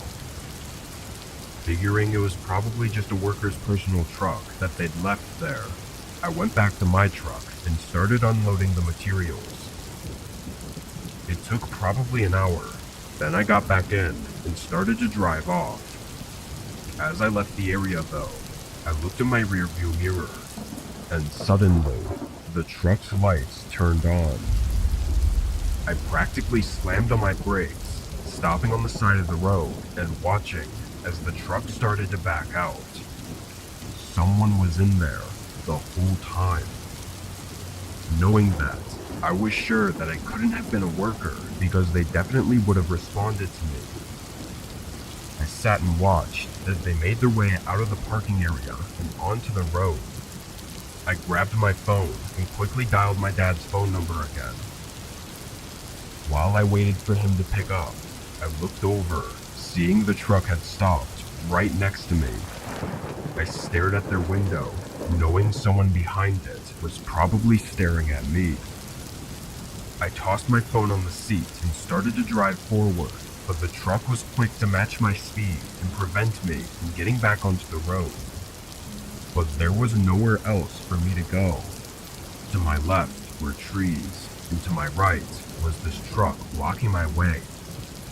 I started to panic, putting the car in reverse and trying to back up. The truck did the same until they tapped the side of my car, making me lose control and slide completely off the shoulder and hit the side of a tree. The truck quickly stopped right at the top of the road as if they were going to get out, but then their brake lights suddenly turned off again as they put it back in drive and sped away. Just 20 seconds later, another car pulled up to the side of the road, and a man got out and ran up to me, asking if I was okay. I didn't know his name at the time, but it was one of the workers that was just arriving at the job site.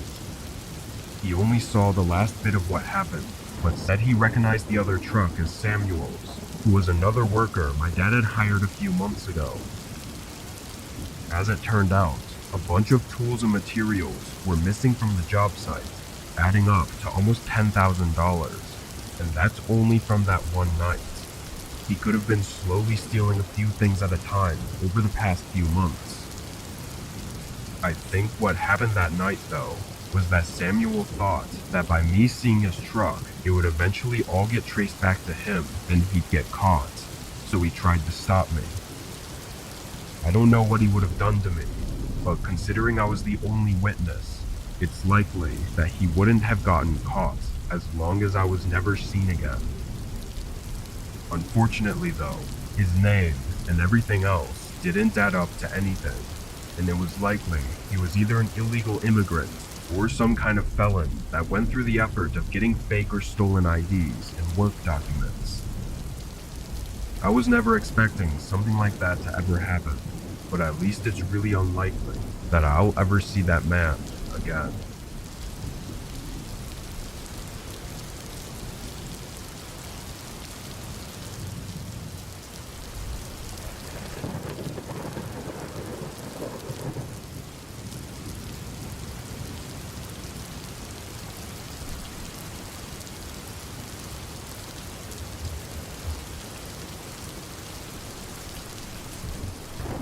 This happened when I was 18, making the road trip from my hometown to my new college. I had all my stuff shoved into the trunk and backseat of my cheap SUV. This was not only my first long road trip alone, but was also going to be my first time being away from my family for an extended amount of time, so my nerves were reasonably high. Anyway, the directions I was taking said it was 600 miles total, which I split into 2 days of driving. I was taking whatever route the maps had me take, and it estimated I'd make it to the hotel at 11 p.m. But with possible traffic, gas stops, and getting food, I knew I'd likely get there much later. By 7, the sun was fully gone, and most of the cars were gone too. Every once in a while a car would pass by, and I'd see their headlights slowly fade out in front of me. But for most of the drive, it was just me. This actually made me really tired and bored. Around 10, I decided I'd stop at the next gas station before making the final stretch of the drive. About 10 minutes later, I exited the road and entered a gas station. Being so far out, this wasn't a town or anything. It was literally just a gas station with a few pumps and a tiny convenience store. I didn't see any other cars on the road or in the lot, and not even any lights from any nearby houses or buildings in the distance. I pulled right up to a pump and got out to start topping off my tank, and as I looked around, I almost got jump scared by a guy walking up to me. In comparison to myself, he was much older, probably 50s if I had to guess, and he honestly looked homeless. But regardless, being approached out here wasn't something I was expecting, and his short smile didn't make me feel any more comfortable. "Hi, do you need something?" I said, hoping he wouldn't walk any closer. The man stopped a few feet from my car and looked around almost cautiously before responding. "Take the exit back onto the highway." I looked at him confused, not sure if I was understanding him right. He pointed behind me at the exit I came from and repeated himself. Take the exit, back onto the highway. After a second, I said okay, and the man walked off, but I was still really confused. The exit I came from that he wanted me to take again was a one-way road, so by his logic, he wanted me to drive on the wrong side of the road and do a U-turn back onto the highway. It just didn't make any sense. I looked out at the entrance road, the obvious one that I was supposed to take, and there were no signs of any construction or anything blocking it. It just looked like an empty ramp back onto the highway. As I put the pump back and got in my car, I glanced over at the man, who was now just sitting against the side of the convenience store. The more I thought about it though, the more crazy that man seemed, just to be sitting out here, saying nonsense. I thought maybe this was some kind of trap or something, so I went with my instinct and drove out of the lot and toward the entrance to the highway. As I merged onto it though, I realized pretty much all the streetlights were out.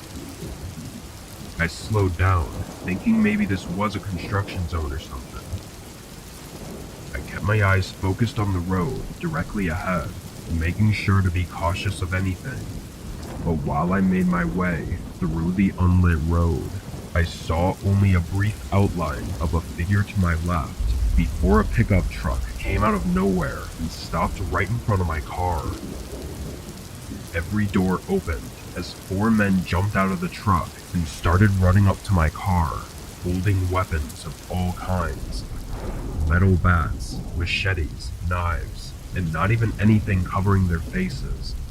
They just had this emotionless gaze, like they felt nothing of what they were doing. I quickly started backing up as they got just a few feet away from my windows. And once I got far enough back, I suddenly saw the outline of dozens of people coming out of the shadows off the side of the road. A few even tried chasing my car as I frantically reversed out of there. As soon as I could, I turned around and sped off. I called 911 once I felt I was safe, but for some reason, I never got a call back. No update on it at all, almost like they didn't even check on it. Ironically though, it was the creepy old guy at the gas station that tried to prevent me from even getting caught up in that mess. Or at least that was what I assumed he was doing. Either way, I was incredibly lucky to get out of that with my life, as I have no idea what that was or what they were all planning to do.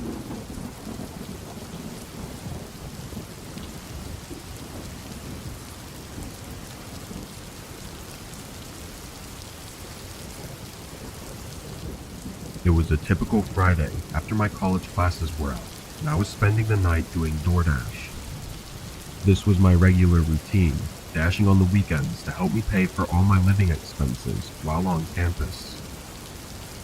The night started well, getting a lot of orders done and making a good amount, and then it hit a stalemate after the big dinner rush. Very few orders were showing up, and the ones that did, they were very low paying, basically waste of time orders. But then after an hour of aimlessly driving around, an order came through that wasn't too bad.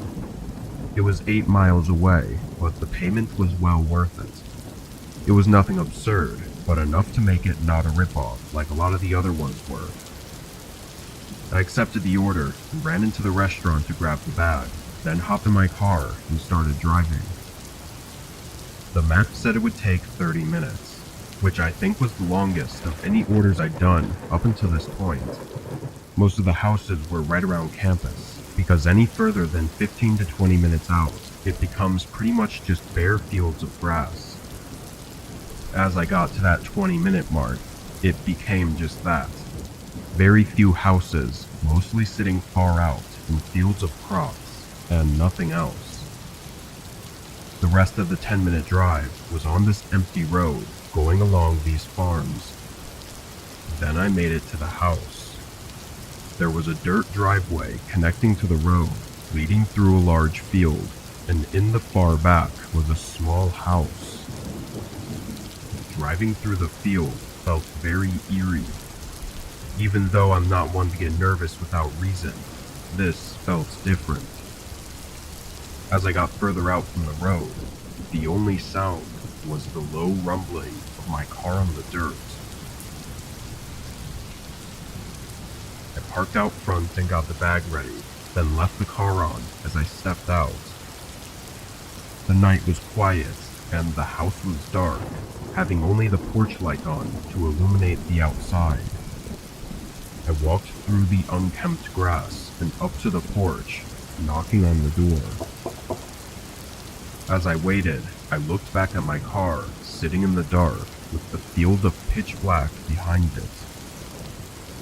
A moment went by, then I knocked again, but there was no response, not even the sound of anyone inside.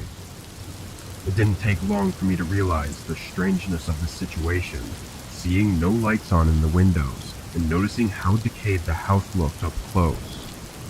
The only thing that made me think it couldn't be abandoned was that I had an order for this address, and the porch light was on.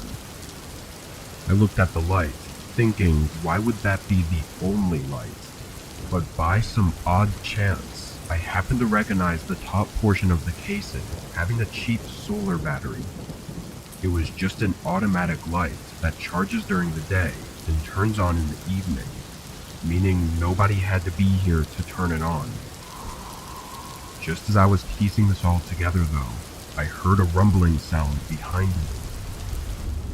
I turned, seeing a car driving down the dirt path and coming up right behind my car. I stood there and stared at their headlights until a man stepped out. I yelled from the porch, asking if this was his order, but he didn't reply. He just stood right next to his car and didn't move or speak. I felt my adrenaline spike as I began realizing how horrible the situation likely was. The silence of the night only reminded me that there was nobody here to help. I was stuck in the middle of a field between an empty house and a stranger. In a split-second instinctual reaction, I dropped the bag and sprinted off the porch, running behind the house and straight into the field of grass. I looked back, seeing the man coming up behind me. Frantically, I continued running, and the further out I got, the thicker and taller the grass became, until it was covering all views of direction. By then, I knew the guy had no chance of following me. I slowed down, catching my breath as I carefully moved through the crops and tried to be quiet in case the man was still trying to find me. Eventually, I made it to someone else's yard, and from there I got to a road where I had enough signal to call for help. Police picked me up and went to check on my car, but of course, the man was gone by then. I was surprised though, because my car hadn't been looted, and the bag of food was still on the porch of the abandoned house. But that could only mean that the man had other intentions, likely far worse than just robbing me.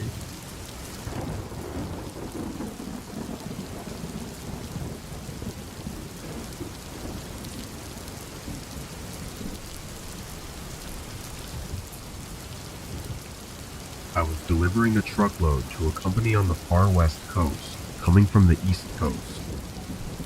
The route across the country is one I've taken many times before, being a truck driver for almost 20 years. It's always the same every time I make one of these drives. Same roads, same truck stops, and same everything. Over these 20 years though, I've never really had anything crazy happen. I've had a few odd scenarios, but they've never amounted to anything. So when I was driving this route again, I had no worries in my mind. It was just another day on the job. About 20 hours into the route, a storm started coming over and slowing down my driving. It was late too, so by then I was already looking for the next truck stop to sleep at. As I drove though, a very sudden light appeared behind me. The road I was on was flat and straight, so I would have seen them coming in my mirror, but it was all of a sudden that they were right behind me. Maybe they had just turned on their lights or something. I didn't know, but they very quickly came right up to the back. I kept my eyes on them until they got so close that they were completely covered by the trailer. All I could see were their headlights reflecting off the back. But then their lights shut off. I maintained my speed and kept looking back at my mirrors, trying to see if they were still behind me, but I had no way to know. For someone to turn off their lights in the middle of a heavy storm was insane though, and to be tailing behind me so close was just as insane. Thankfully, a sign showed a truck stop was only 5 miles ahead, so at least I knew I was close to getting away from whatever this was. I didn't want to jump to conclusions based on just some weird behavior, but as a trucker, it's hard not to think about the possibility of it being an attempted robbery, especially when alone on the road at night. For the rest of the 5 miles, I saw no signs of them behind me. I was still on edge because I couldn't really see anything anyway, but I started feeling less worried as I was coming in on the truck stop. I pulled in, trying to check my mirrors to see if they followed, but with the rain and lack of lighting, it was really too hard to tell. The truck stop was mostly empty though, aside from a few trucks at the gas pumps. I pulled off to the side and parked in the middle of the lot. After waiting a minute and getting some of my stuff organized, I opened the truck door and leaned my head out, looking along the side of the trailer. I was drenched from the rain in just a matter of seconds, but from what I could tell, there was no car behind me. I closed the door and finally felt a bit of relief, grabbing my pillow and blanket from the passenger side. I locked the doors, turned off the truck, and tried to get some shut-eye. The rain pounding on the metal roof made it easy to fall asleep, blocking out any possible sounds coming from other trucks pulling in and out. When I woke up though, I felt I had only been asleep for a few minutes. I looked around, seeing it was still dark out, and the storm was the same, if not worse. But before I could check my mirrors, a loud thump shook the truck. My eyes opened wider. I reached for the door handle and opened it, looking out at the back of the trailer. Through the rain, I could barely see the outline of a car with its headlights off, and 2 men moving around in front of it. Terrified, I hesitated to step out and confront them, and as I sat there in that moment of hesitation, the door suddenly slammed against my body, shoving me back further into the driver's seat. Another man stood outside, yelling at me to stay where I was, then slamming the door again. His right hand was shoved in his hoodie, and with 2 other men behind the truck, I was in no position to try anything. I could feel the truck shake as I just sat in place, with the guy outside my door watching my every move. He didn't even look away for a second. This went on for a few minutes, then they ran back to their car and drove off. I was still in shock, watching their car disappear onto the road. I called the police and put in a report, but no information ever came up on who the men were. All I know is that if I had been any less aware and had just tried to drive off at first sight of the men, I probably wouldn't have been able to make it out as safely as I did.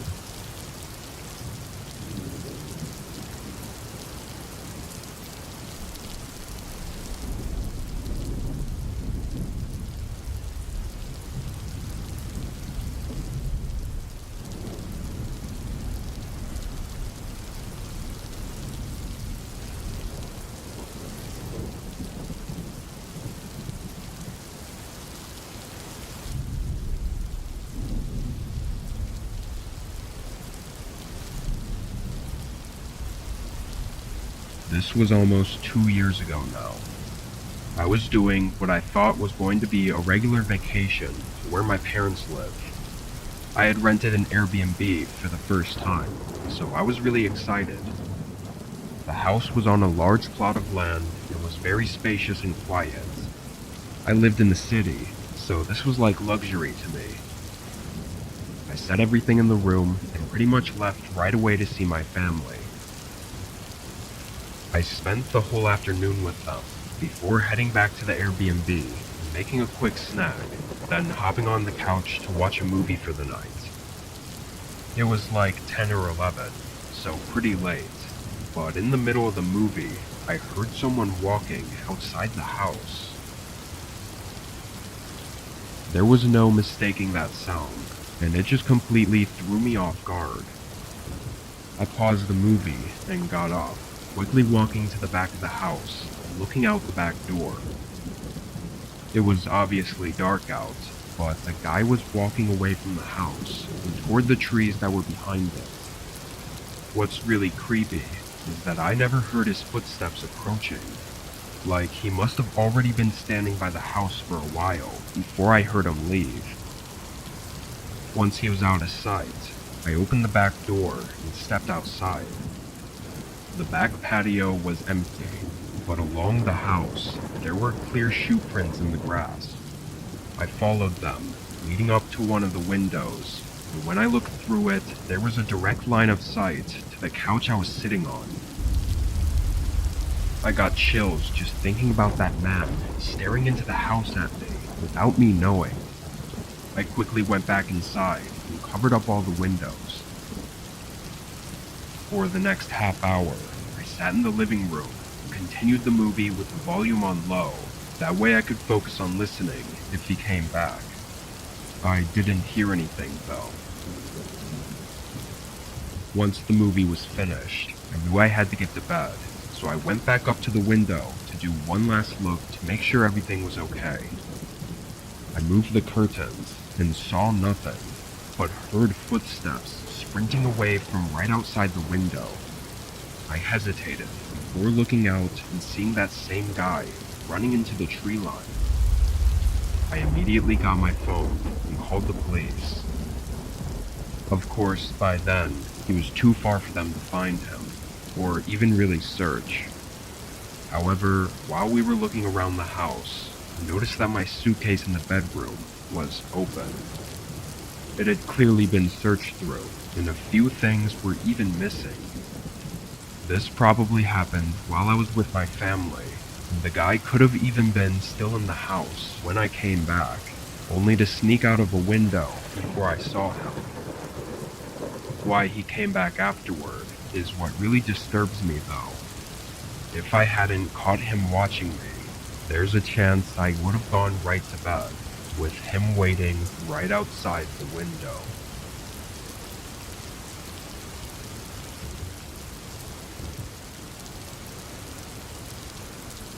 I'm sure you've all heard that recently there's been an enormous data breach.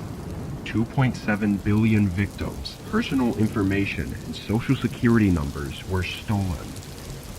This stolen personal data could allow people to gain access to your financial accounts, or even steal your identity. So now it's more important than ever to take extra measures to ensure your security. There's really no better time than now to take advantage of Aura's security service. I've been regularly sponsored by Aura for over a year now, and it's because I honestly believe their service is amazing. Aura provides continuous monitoring of your personal data and resolves any potential threats that may come up, while also preventing future threats. They also make it incredibly easy for you to use and understand everything going on with your data.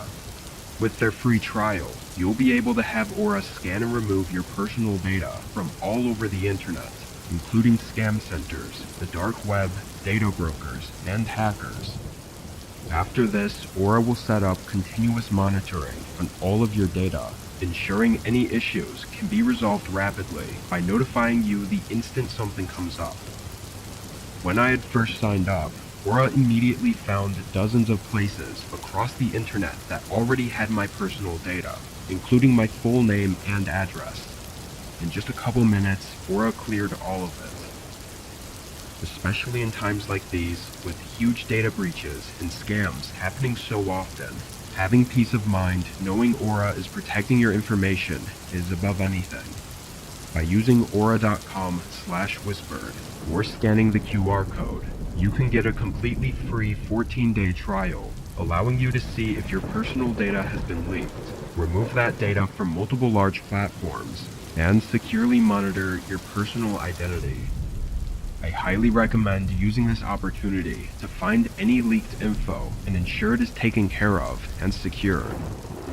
Thank you again to Aura for sponsoring this portion of today's video.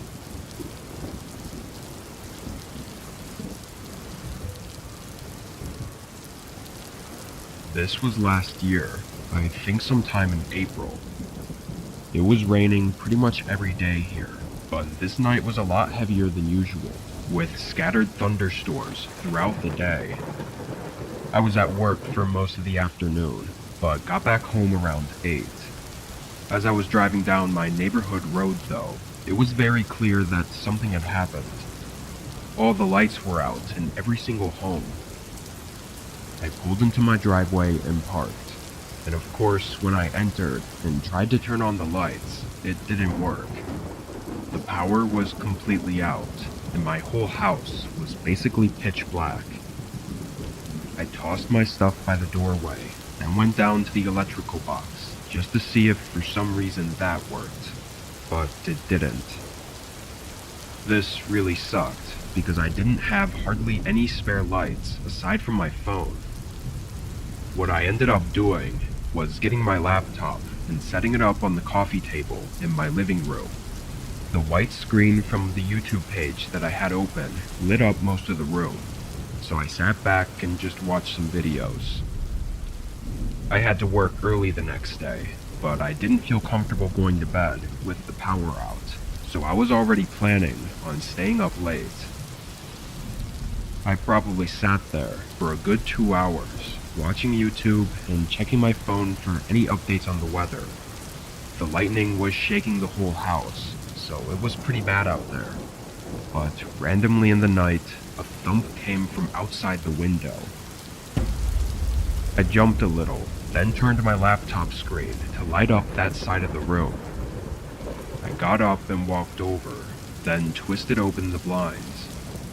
I froze up for a second, not expecting to see a man standing right on the other side of the window.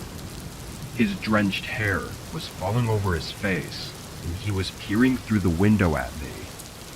He yelled something, but I honestly couldn't hear him with the heavy rain and thunder in the background. Being so caught off guard though, I didn't know what to do. I was a little freaked out though, so I just closed the blinds. I felt kind of horrible about it, but why was he outside banging on my window anyway? I heard him hit the window a few more times, then it went quiet. I figured he'd either given up or moved on to another house, so I turned my laptop toward me again and continued watching YouTube. The storm stayed strong through the whole night. I must have been up for another hour, but my eyes got really heavy and I just couldn't hold out any longer. I laid down on the couch and drifted off to sleep. I woke up to a loud crash. I didn't know if it was a nearby lightning strike or what, but I immediately got up from the couch. The power was still out, and the whole house was still pitch black. I turned my phone on and looked around, and that's when I heard something from the back of the house. My heart was pounding as I walked into the other room. When I shined my light down the house toward the back room, there were several large shards of glass on the ground reflecting the light back at me. I could then see the nearest window completely shattered, with rain pouring into the house and the blinds blowing frantically in the wind. And just a couple feet from there, I could see a shoulder sticking out from behind the wall, My whole body jerked when I saw them, and I instantly spun around and went for the front door. I ran through the rain, getting soaked all the way through, until I got to my neighbor's house. I stood under their overhang on the porch and called 911. It's no surprise that the man wasn't there when police showed up. Although not getting a full look at him inside my house, I was 100% sure it was the same guy from earlier, so I gave them that description. Oddly enough, or maybe not so much, there were 2 more reported break-in attempts that night, as well as several other reports of strange behavior outside people's homes. I was the only one unfortunate enough to have had them successfully break inside, but nobody knows what he was trying to do, and it seems like we won't ever know. Since then, he's never been sighted in or around our neighborhood.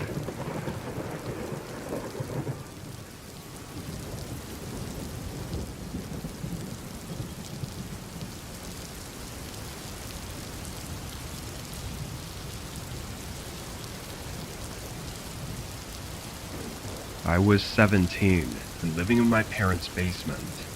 It wasn't a trashy basement or anything. It was probably similar to what would be considered an in-law suite. My parents traveled for work all the time, so I usually wouldn't be in the basement unless I was sleeping in the bedroom down there, or playing video games, or whatever. This was during one of my parents' work trips. I was alone for a whole week. This night was a Saturday, so I didn't have school, or really anything to do. I knew it was supposed to storm later in the day though, so before it was too late, I took my parents' car out to the store and got some food to make. While driving back, the storm rolled in. The roads weren't busy, thankfully, because even with the windshield wipers going at the fastest setting, it was still difficult to see. I pulled into the driveway and ran to the front door, getting inside and drying off. I then went straight to the kitchen and turned on the oven so I could make dinner. But almost right away, I heard something below me. It sounded like something falling over in the basement, like maybe a box or something. My first thought was that there might be a leak down there, and I got really worried about a possible flood. So I quickly went to the basement. I opened the door and flicked on the light, and as I walked down the steps, I didn't hear anything. No running water or any other sounds, and when I got to the bottom, everything looked okay. I walked through the main area, where I had a small couch and TV set up, and then I went to the storage room. This was the only unfinished part of the basement, where we just stored a bunch of boxes and stuff. I opened the door and looked in. At first, it all looked normal, and I was actually really confused at what I could have heard. All the boxes were stacked up still, and nothing was on the ground. But after a quick walkthrough, I noticed something really strange. One of the boxes sitting on top of the stack was open, and when I looked inside, everything was scattered all over the place. It was full of old trophies that my parents kept, and almost all of them were broken. It looked like the box had fallen and broken everything inside, and then someone quickly tossed everything back in. I felt a surge run through my body as I just stared at that box and realized what this meant. I looked up and started scanning the room.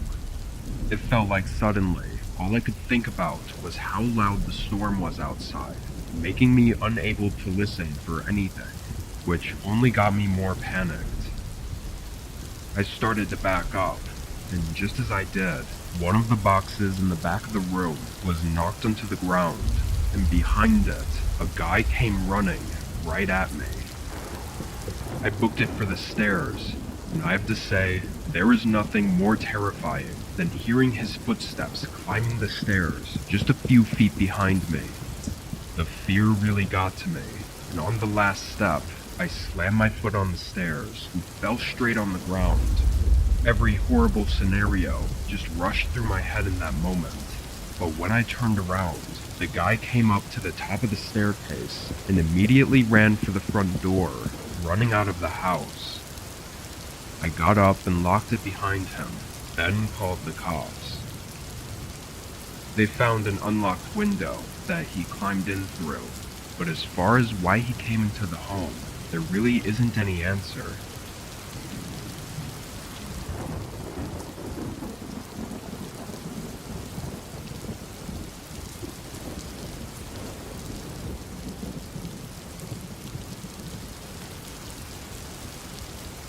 I was getting out of work late due to a recent security issue at our company that had everyone working overtime. I would usually take the train to and from work, but since I knew I'd be out past the train's running hours, I had to drive. It was nearly an hour to get home.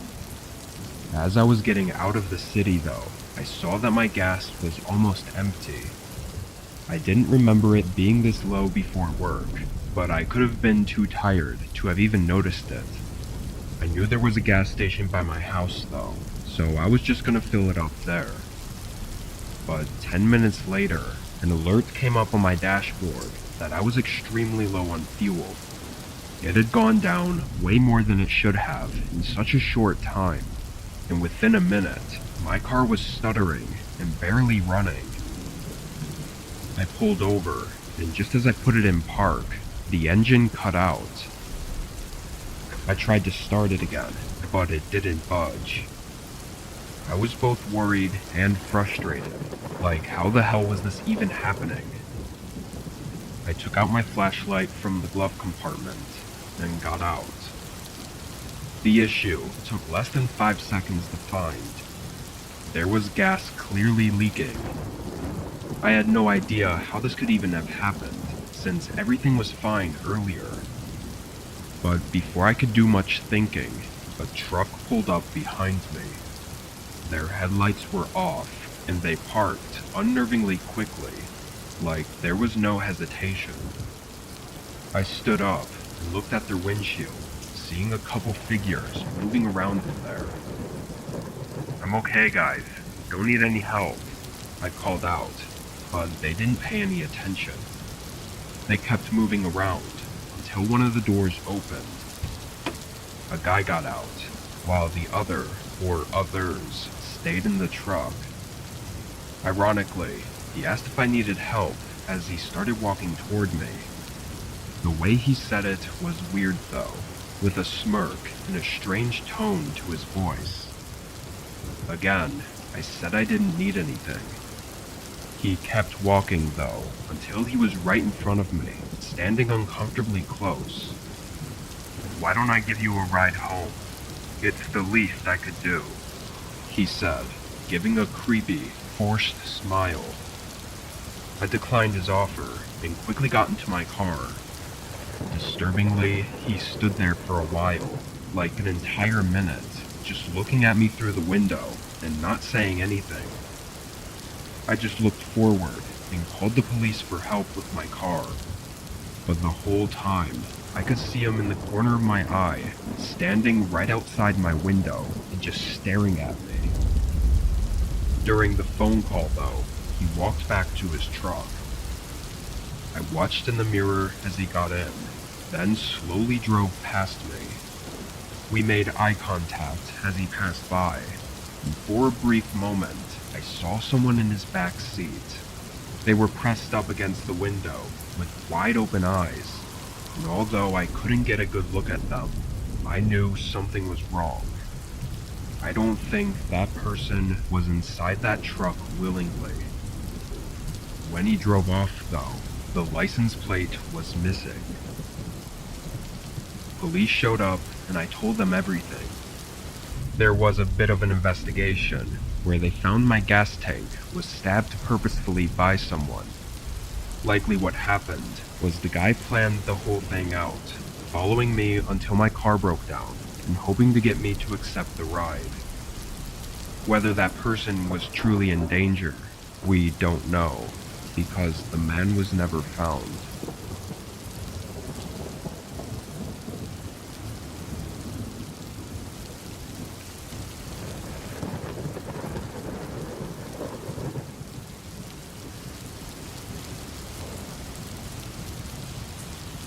I was working my regular 2 to 10 closing shift at a small drive-through cafe.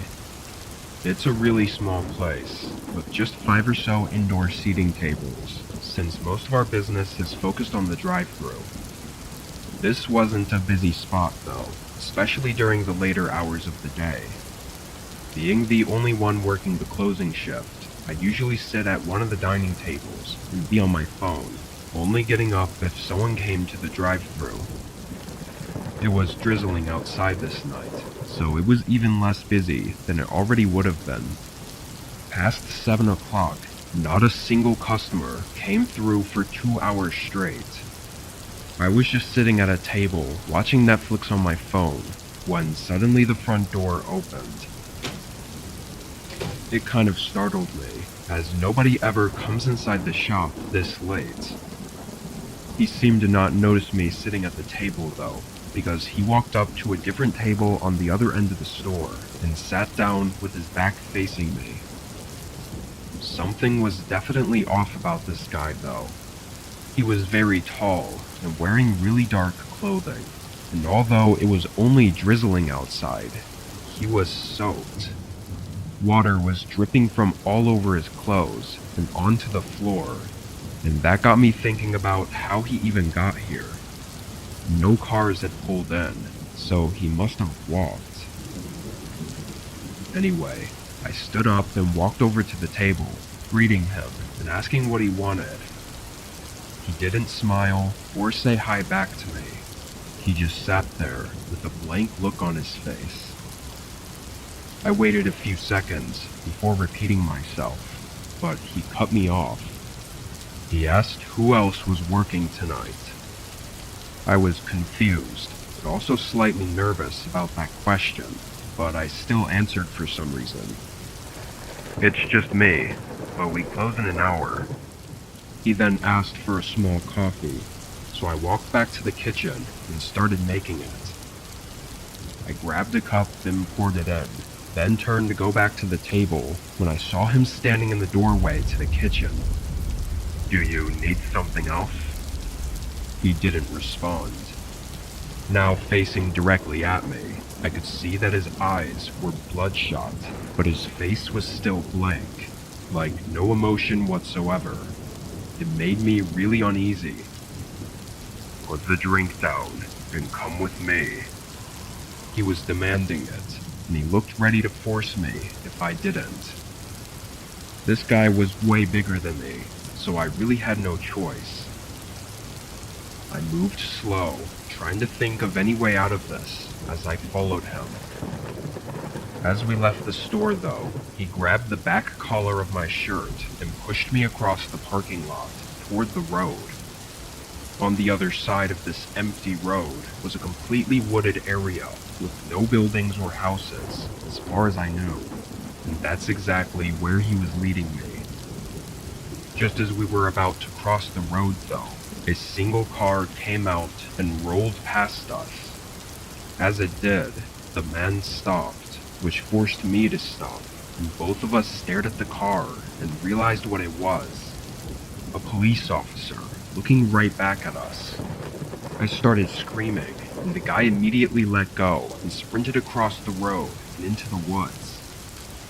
The officer pulled right into the parking lot and made sure I was okay, then called for backup. What's crazy is he wasn't even on his shift. He was actually heading home for the night, and just happened to see us at the perfect time to save me. If he had even been 30 seconds earlier or later, I would have been dragged into those woods, unseen, and probably never made it out. Anyway, the cameras picked up some decent footage of him, but as of yet, still nothing has been found. I'll update if anything else happens, but I just hope he doesn't come back.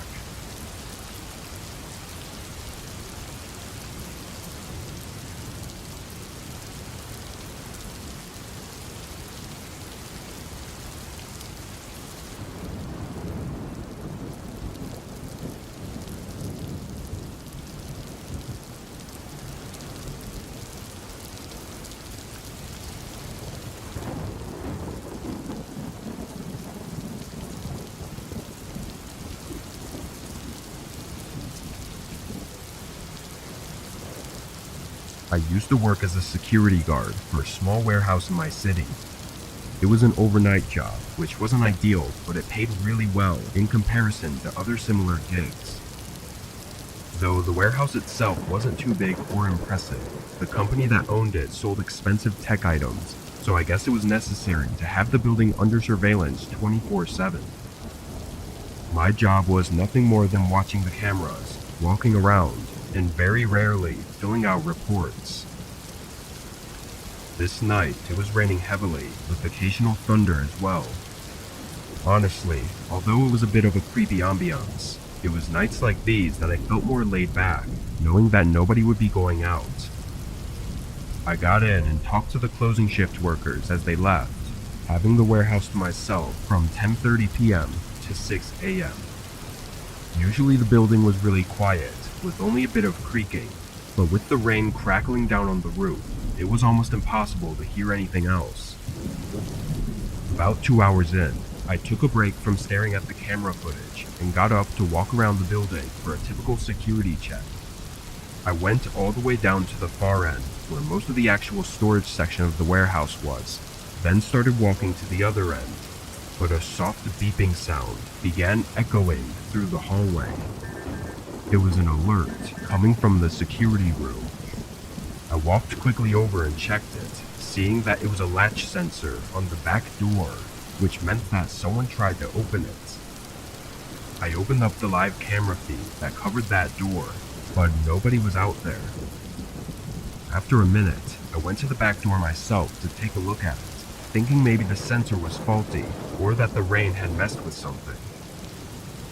I disabled the alarm and opened the door, then glanced around, seeing nothing but an empty alleyway behind the warehouse. Nothing out of the ordinary. The door itself looked fine though. I mean, I was no expert on it, but I ran it through the test and it never misfired or failed to detect the latch. I looked around once more before shutting and locking it. Unfortunately, despite me not seeing anyone or anything, I still had to file an entire report on the incident due to the alarm showing up in the system. So I got back to the security office and started filling out the paperwork. Only a couple minutes in, a thud echoed through the entire building. I jumped up and stared down the hallway, unsure of exactly where the sound came from or what it was. I left the room and stood in the hallway, listening for any more sounds, but didn't hear anything aside from the rain hitting the roof. I walked cautiously across the building, looking at the shelves for any fallen boxes or noticeable damage. But as I got closer to the front of the building, the sound of the rain started to get louder. I rounded the corner and stopped in place as I looked across the warehouse. The front door was wide open, and on the floor I could see the reflection of water puddles, likely from someone having entered the building. I sprinted back and locked myself inside the room, pressing the emergency button to get a hold of the police immediately. While I waited, I heard a few thuds from within the building, and then it stayed quiet until the police arrived. I waited by the front and gave a report to one of the officers, while two others searched the warehouse. A minute later, they came back to the front with the man in cuffs. They said he was hiding behind some boxes in the storage area with a hammer in his hands. And as he passed by, he gave me a cold stare that horrified me. After a few days, police reported back that the guy seemed to have been under high influence of several drugs and gave no reason for his actions. It's unclear what he intended to do, but he was hiding with a hammer in his hands after forcefully breaking in, and with him being so intoxicated, there's just no saying what he could have done. Luckily, he's still behind bars, and I no longer work overnight at a creepy warehouse. But that night still holds a horrifying feeling over me, especially on rainy nights when I can't see or hear my surroundings.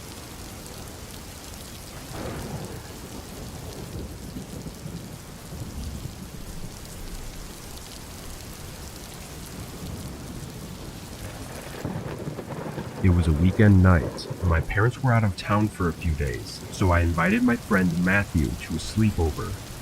We were both 14, so having a sleepover with no parents around was too good to pass up on. Matthew came over at 8, walking across the street through a storm that had started earlier in the day. When I let Matthew inside, he was soaked. I don't think either of us realized it was pouring that hard out. He quickly changed into some dry clothes, and then we immediately fired up the Xbox. We cycled through a bunch of different games over the next 5 hours with no plan to stop anytime soon. We were even talking about pulling an all-nighter and gaming straight to morning. But while playing one of our games, we suddenly heard a knock at the back door. A loud knock, like someone banging on the door. Matthew and I looked at each other, showing that neither of us knew who it was or why anyone would be at the back door. We both stayed in the living room and didn't move, not wanting whoever was out there to see us. A man called out for help, being drowned out by the rain. Both of us were too skeptical and scared to even let the man see us, but we were also nervous to call the police without knowing who it was or why they were out there. I think for some reason we thought that we'd get in huge trouble if we called the police and it turned out to be nothing. We agreed that one of us should go around through the kitchen and look to see who it was. Our kitchen was on the far left side of the house, and the back door was in the middle, so the plan was to look at them without being seen. I took one for the team and snuck over, leaning just my head from behind the wall and looking over at the door. The knocking suddenly stopped, and they stopped calling for help. It was foggy, dark, and rainy outside, but through it, I could make out an outline of a large figure. He was right by the door, but still, I couldn't make out any features or even tell which way he was facing. I went back to Matthew and told him what I saw. During our talk, though, we realized it had been a long time since we'd heard anything. I went around to the kitchen and checked again, but this time, nobody was there. We listened for any signs of him for the next 10 minutes, but eventually went back to gaming. I think we assumed it was a mistake or something. I don't really know. But again, we were pretty young and were nervous to call the police about something we weren't sure about. We played for 15 more minutes, but it just wasn't as enjoyable as it was before, so we figured it best to call it a night and just watch TV before bed. I stood up and turned around to get the remote, and was caught by a set of piercing eyes staring at me through the window. His face was almost pressed against the glass, with rain pouring over his long hair, and his eyes were wide open, looking like he was insane. I was in shock, but Matthew must have turned around too, because he screamed and started running to the other side of the house, and I followed after him. Both of us heard a few thumps by the window, like he was trying to open it or something, but then it went quiet. Matthew called his parents, who called the police for us, but by then, it was all over. The officers did find a few muddy shoe prints outside the house though, which made Matthew and I feel better knowing that they believed us, but we were both still terrified. Whoever that man was could have been standing outside that window, staring at us and watching us for almost 30 minutes. It still sends chills through my body just thinking about it. The man was never identified, but he never came by again. What would have happened had we tried to help him is unlikely to have been good. I'm just hoping nobody else falls for his trap or makes the same mistakes that we made that could have cost us our lives.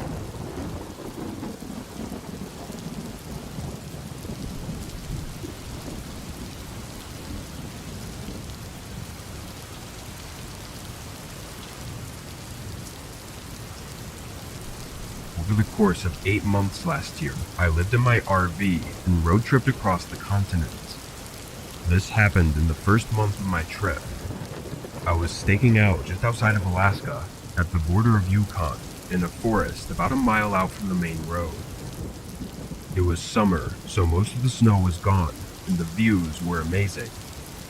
At the time, I'd been there for about a week, and there were a few days in a row of on and off rain. My RV was parked in a clearing with trees surrounding it, but not covering it from the rain, so I spent most of those days inside. I'd read and look out the windows, or just listen to music and think. It was just a really calming place to be. But one of these days while cooking lunch, I heard a shuffling sound coming through the rain. I stopped what I was doing and listened, thinking it could be a bear having smelled the food I was cooking. As the sound got closer though, it became more distinctly footsteps. They came up really close, making me nervous to pull aside the curtains and look. But just as they came within a few feet, they turned and walked away. After a second, I peered out the curtains, seeing the back of a man walking away into the woods. I didn't see much of him, obviously with the rain obstructing my view, but I could tell he wasn't living out here, or at least not without a van or RV. He had no backpack, or really anything of that matter, to show that he was camping or hiking somewhere. Why he was out here, basically the middle of nowhere off the side of a road, was concerning, unless somehow it was just a coincidence that he stumbled across me. I checked several times throughout the rest of the day, but saw nothing else of concern. As the night rolled on, the rain picked up and some lightning started coming in as well. I prepped the RV to make sure it was all sealed up. It was my first time in the heavy rain while not being parked in a normal lot, so I was a little worried. I stayed up later than usual to make sure everything held up well, and it was a few hours into the night that I heard footsteps approaching again. With the rain, I only heard them once they were already very close. They went right up to the door, and then the footsteps stopped. I waited, looking at the door for several minutes, but there were no further sounds. I slowly crept up to the door, looking through the curtain. No one was there. I looked out into the trees and even checked the other windows, but it was almost as if I'd just imagined it. And after staying up for another hour, I assumed that's what it had to be. I ended up falling asleep, trying to keep my mind clear of whatever that was. In the morning, I got up and did my normal morning routine. The rain was much slower now, giving me the chance to go outside and look around. But when I opened the door, I noticed something strange. Footprints, right where I thought I'd heard the footsteps last night. Knowing I hadn't imagined it, I felt my face turn white. I looked next to the footprints and saw flattened grass going right under the bed of the RV. I slammed the door and grabbed my keys, not even prepping the cabin before driving away. In the side mirror, as I pulled out, I saw a figure laying in the grass right where my RV was parked. I left and continued driving far away from there. How they found me and what they planned to do is something I'm not sure of. If I had to guess though, I think they must have followed me out here from the road and probably were stalking me for the whole week I was there. I got really lucky though, because having something happen way out there would have ensured that I'd never be found.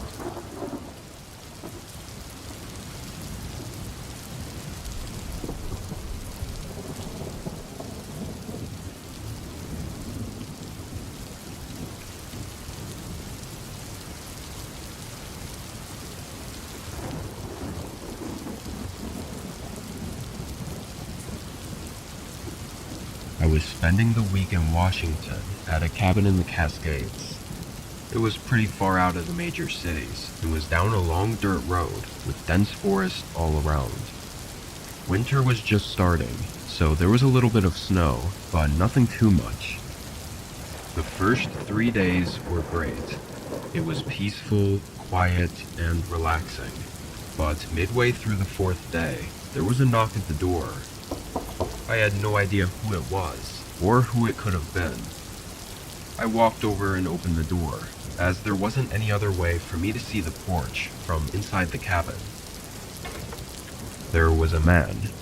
He had a thick winter jacket on and a black wool hat. His face was pale with red cheeks, and snow was sticking to his clothes. He'd clearly been outside for a while. How can I help you? The man gave a friendly smile and said he was just a bit lost and wanted to know the way back into town. I was confused. Was he trying to walk the 1-hour drive to town in the cold and snow? And how did he even get out here in the first place? Take a left here and follow it to the main road. It's a straight shot from there. I figured it wasn't any of my business, so I just told him what he asked for. He smiled and nodded. There was a strange pause for a few seconds as he just stood there and neither of us spoke. I got uncomfortable and sat by, closing the door. I heard his boots walk off the porch soon after. It was an interesting interaction for sure, but I went back to what I was doing and forgot about it not too long after. Several hours passed. The light snowfall from earlier had started to pick up, which made me a little nervous because I wasn't sure how my car would handle the dirt roads with thick snow. To keep an eye on the weather, I went to the back door and pulled the curtains back so I could have a view from the living room. When I did, I was kind of startled. There were shoe prints in the snow walking around the back of the cabin. Again, I was so far out that anyone just walking around here was very strange. It was hard to tell how fresh the prints were though. I wasn't sure how long the snowfall had picked up for, so it could have been as long as several hours ago, or as soon as just a few minutes ago. My mind immediately thought back to the man who came by the door earlier. Had he gone around the cabin before going up to the door? Maybe he thought the cabin might be empty and was snooping around to find out. That would be really creepy though. I felt really uneasy after seeing those shoe prints in the snow. It didn't help that the sun had already set too. It was too dark, cold, and windy outside to even try to look around. I closed the curtains and went around to make sure all the doors were locked, then turned off all the lights and went into the bedroom. There wasn't a TV in there or anything, so I just pulled up a video to watch on my laptop as I laid in bed. I was trying to relax and shake the uneasy feeling I had. It took a while, like probably an hour, before I was feeling better. The steady sound of the snow outside and the dark cabin room started to make me sleepy. I shut the laptop screen and started getting ready for bed when a knock came from the front door. I physically jumped. I stood still for a moment while I just felt my mind go blank from the sudden fear that came over me. They knocked again. Hey, it's me again. I'm still lost. It's cold out here. Can you please help me? It was the man who stopped by earlier. Why the hell was he still around here? I opened the bedroom door so I could listen better and looked out into the main area of the cabin. It was really dark, and the man continuously knocking was extremely unsettling. But then, after, I don't know, maybe 30 seconds, the knocking stopped. The wind outside felt like it picked up. It was the only thing I could hear. I really wanted to know if he left though, or where he went. I quietly crept out into the main room, which I knew had all the curtains and blinds closed, so he shouldn't be able to see me. Without opening the door, my only option was to look out one of the windows. It didn't have a clear view of the porch, but I could see the front of the cabin leading up to the road. I pushed the curtain aside and looked. I could see a set of footprints going up to the porch, but none leaving. He must still be at the door. I walked back and got my phone. Service was good enough to call 911. They estimated it would be 45 minutes before they would make it. I locked myself in the bedroom and waited. 10 minutes went by with not a single sound, which was really eerie, knowing he had to be just silently standing outside the door. All I heard was the heavy wind smacking against the windows. Then there was a sudden thud against the cabin. I had no idea what it was, but it sounded like it came from the front of the cabin, and it was pretty loud. But then it was silent again. I was shaking and terrified. Time seemed to move extremely slow.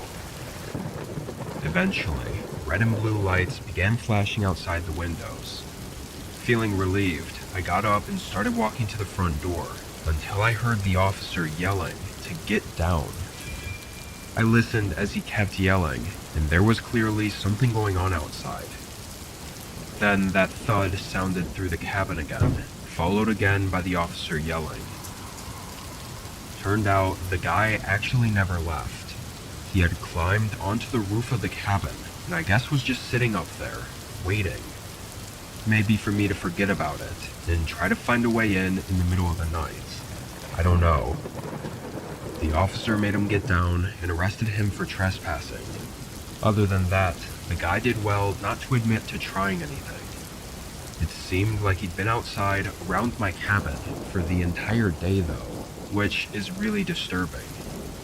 What he was really trying to do is unknown, but it likely was something really awful.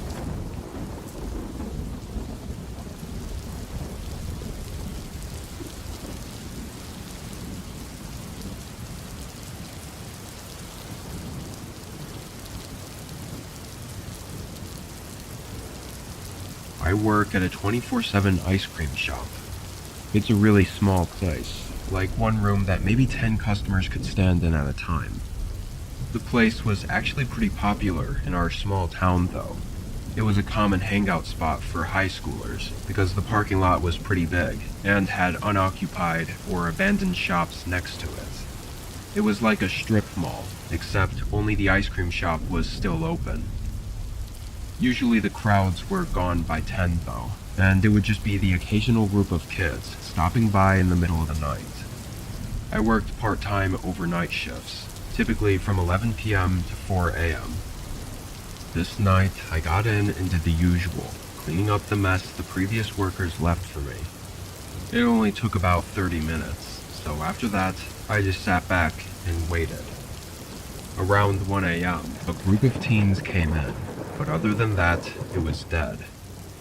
Halfway through my shift, I got so bored that I decided to do some extra cleaning up around the back.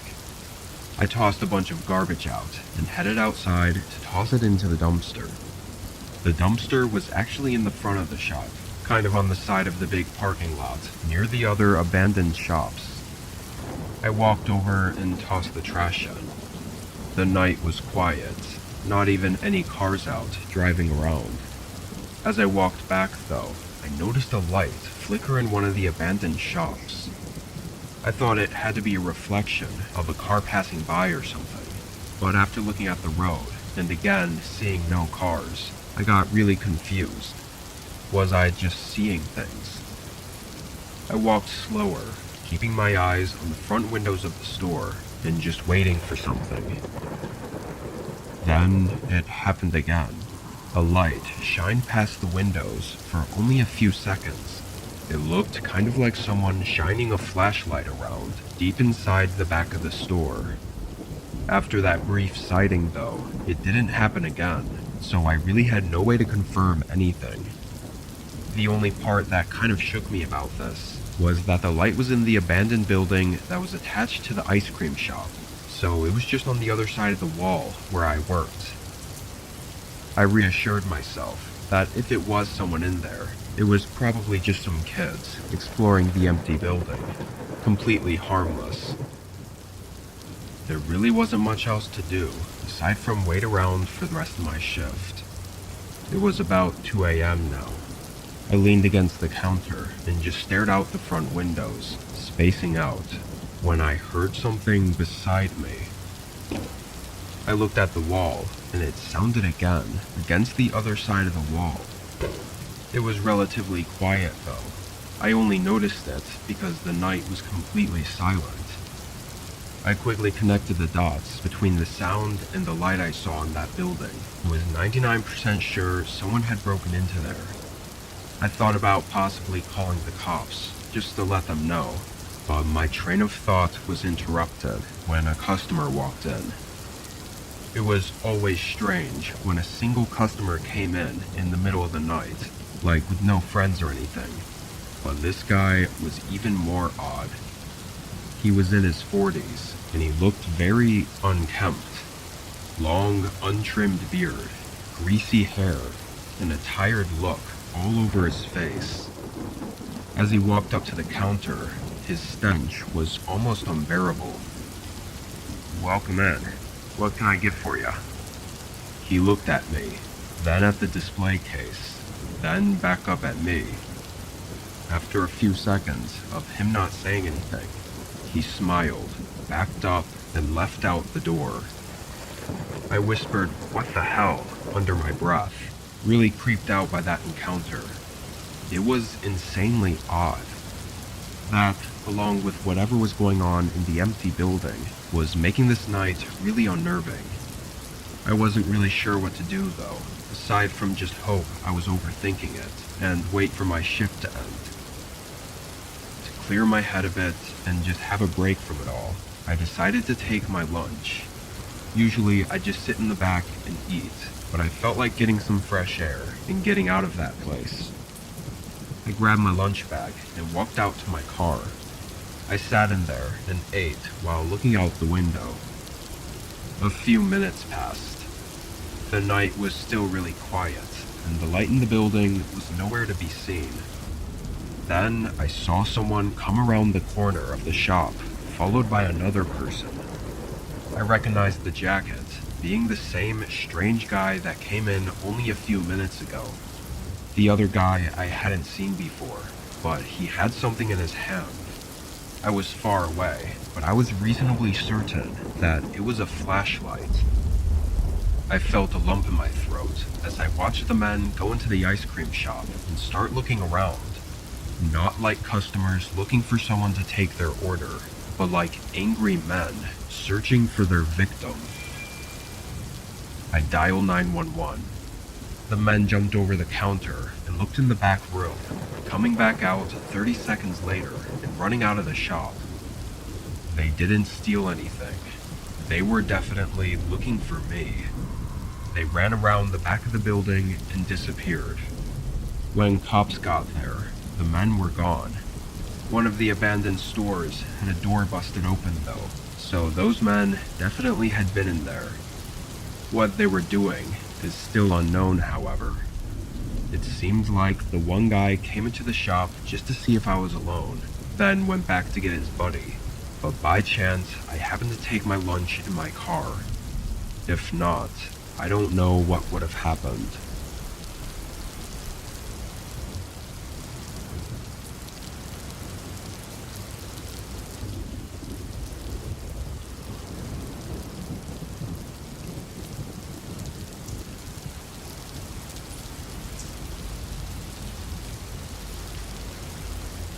I live in a pretty old apartment. It was just cheap enough for me to live alone in it, so that was the only reason I lived there. It definitely had its issues though. Anyway, this was a regular night after getting out of work. It was late, but I'd actually gotten out of work 2 hours early, so I got home and heated up dinner, then sat on the couch to watch TV for the rest of the night. I was really tired already and wasn't planning on staying up late. The dim lighting and the soft TV only made me more sleepy. I think I was only home for an hour before calling in for the night.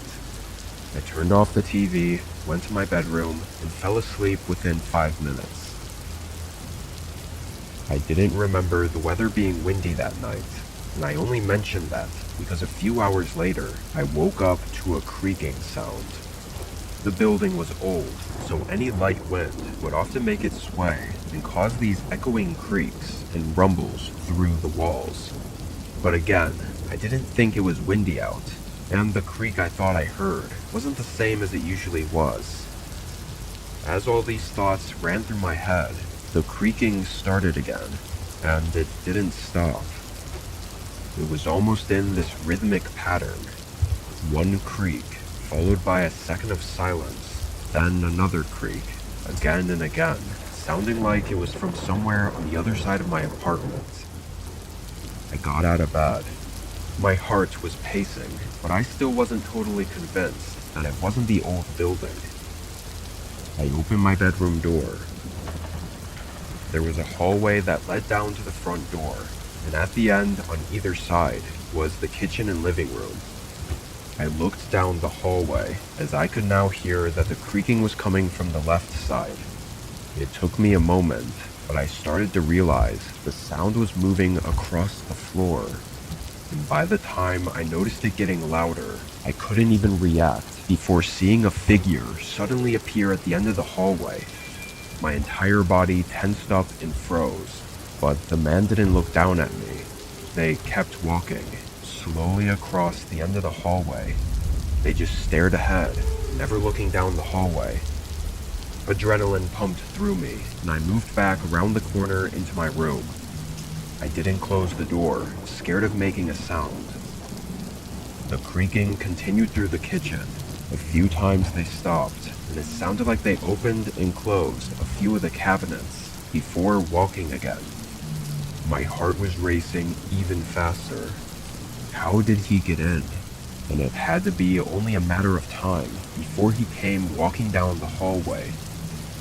Just as I was thinking this, I saw his shadow move toward the end of the hallway, but again, he walked past it. The creaking moved through the living room, and then I heard the soft squeak of them sitting on my couch.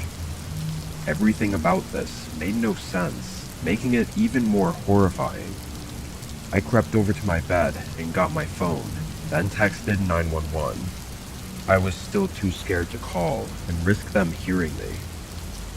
The next 3 or 4 minutes were just full of tension and anxiety, knowing this guy was just on the other side of my apartment, sitting on my couch, and could at any moment get up and walk into my room.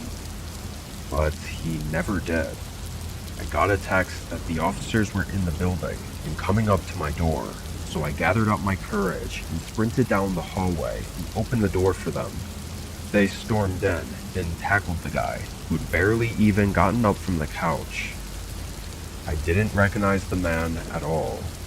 Apparently, he climbed up the side of the building and onto my balcony on the second story, which didn't even have a lock on the sliding door. It seems almost impossible that this wasn't a specific break-in at my place, but the man denied everything, said he was just trying to rob a random apartment, even though he had taken nothing and didn't even have a backpack to haul stuff in. I mean, he even sat on my couch and just chilled there, like he was waiting for something. Plus, it would have been way easier to rob a first-story unit. Part of me wonders if me getting out of work early had anything to do with this. Like, did the guy somehow know my schedule? Was that why he was sitting on the couch, thinking I wasn't home yet, and waiting for me? There's really no way to know. I think it's the uncertainty of what the man was doing that really makes this event so disturbing. Like, would he try it again in the future? And was he really targeting me? Or was I just incredibly unlucky? I'm really hoping I don't have to come back with another story in the coming years.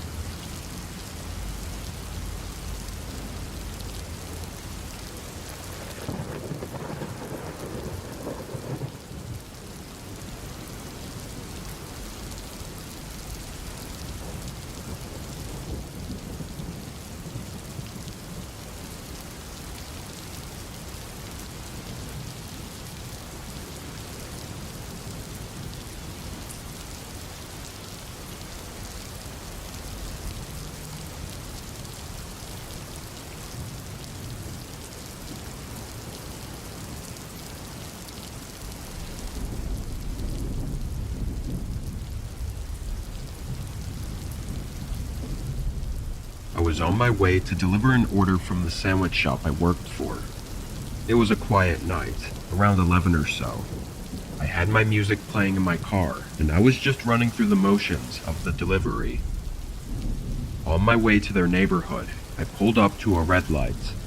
There was nobody else at the intersection, but for some reason, the light stayed red for what felt like an abnormal amount of time. As I sat there and stared at the light, waiting for it to change, a car pulled up beside me. I only glanced over for a second, not wanting to make that awkward eye contact, but their windows were heavily tinted, like definitely more than what was legal, as I couldn't see a single thing through them. The car itself was black as well, maybe an old Toyota or something. I can't really pinpoint what it was, but I got a really uneasy feeling about them. It could have just been that we were the only two on the road. I'm really not sure. Eventually the light turned green, and I started going. I didn't get very far though, before noticing they hadn't moved. They were still parked at the intersection. Once I got further down the road, I shrugged it off, and just thought it was weird, and nothing else. A couple minutes later, I pulled off into the section of housing that the delivery was in. I'd say neighborhood, but it wasn't really a neighborhood. It was just a line of 10 or so houses, leading to a dead end. Something about it seemed really off-putting. Of all the houses on the street, not a single one had a light on. I 100% would have thought these places were abandoned, if not for the fact that the houses themselves looked really nice. They looked like ordinary neighborhood homes, with not a single sign of anything wrong with them. I figured it had to just be a coincidence that every resident down the street had their lights off. Anyway, the address I had was for the second to last house. I pulled up and parked on the curb, getting out with the order and walking up to the door. I was hoping I'd at least see some sort of light coming through the windows of this house, because it was the one I was delivering to. But standing on the porch, I didn't see any light. Reluctantly, I knocked on the door. When I did, the door swung a bit from its hinges, like it wasn't properly shut or locked. Now this was even more odd. Sandwich delivery. Anyone home? It was completely silent. No response, and not even the slightest sound from inside the house. I was gonna leave, but just to be sure I didn't miss anything, I cracked the door open a little further. I could see a hallway and a room. Both were empty of any furniture or decorations, not even a single picture on the wall. It only took a few seconds before dust started coming through the doorway too. I shut it and backed up from the porch. I was very confused and slightly worried. As I walked back down to my car though, I noticed something down the road. A few houses back, there was a small black car that wasn't there when I pulled in. Its headlights were off, and it was parked. Once I saw the tinted windows, I immediately recognized it. I felt my face go white, knowing this could not possibly be a coincidence at this point. I started to hurry to my car, but as I got just a few feet away from the road, I saw something move in the reflection of one of the windows. I wasn't sure what it was that I saw, but I stopped in place. I was standing near the passenger door, and through the window, my eyes fell on the back seat. It was dark, but there was something blocking the back window. It only took me about a second for me to realize what I saw. I turned and bolted back to the house. As I did, the back door to my car swung open, and a man in a black hoodie and black pants came running out. He didn't chase me though. He ran straight down to the road and into his car. I stayed on the porch, and with my heart pounding, I dialed 911. I probably could have gotten in my car and left at that point, but I was too scared to really think straight. Police arrived and immediately told me that this whole street was unoccupied, as the homes were new builds. Guess that explains why I thought they looked so nice and not abandoned. What I definitely didn't expect was to hear them say that they've had multiple reports this past week, very similar to mine. The guy would order something for delivery with a fake name and address, then follow the driver. What happened to me was the closest call of any of them, though. The guy had snuck inside my car and was waiting for me to get in and maybe even drive away. Who knows what he was trying to do? Unfortunately, there haven't been any updates on finding him.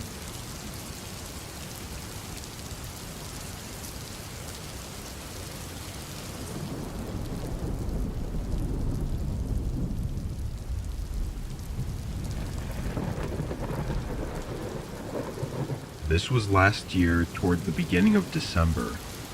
One of my good friends was going on a trip with his family and would be gone for a whole week. He asked if I wanted to house sit his place while they were gone. We were really good family friends, so this wasn't all that unusual. I actually did the same thing for them last year as well. They had a couple fish tanks and a lot of houseplants that they needed me to take care of while they were away, and in return I'd get to stay at their house for a week. I lived in a really small apartment, so I was always glad to take them up on the offer and help out. I headed over a couple hours before they left, just to hang out and get a refresher on everything that I needed to do. Once they left, I unpacked some things and got settled in. And around 6, I went out to pick up some dinner. Brought it back to the house and ate in the living room while watching TV. Only a half hour later, there was a knock at the door. I paused the show and got up, looking to see who it was. It was a man in his 30s. He wasn't wearing a delivery uniform or anything. He just looked like a regular dude. I cracked the door open and asked what he needed. He looked startled to see me, but quickly recovered and asked if my friend was home right now. He called him by his name, so I thought he might have been a friend or something, but I told him he'd have to come back some other time. He didn't ask anything else and just walked away. I probably should have asked what he needed, but I felt like he should have told me to begin with. I was sure it was nothing, but I texted my friend just to let him know who came by. He called me soon after and asked who he was, and after a brief conversation, he said he had no idea who that guy could have been.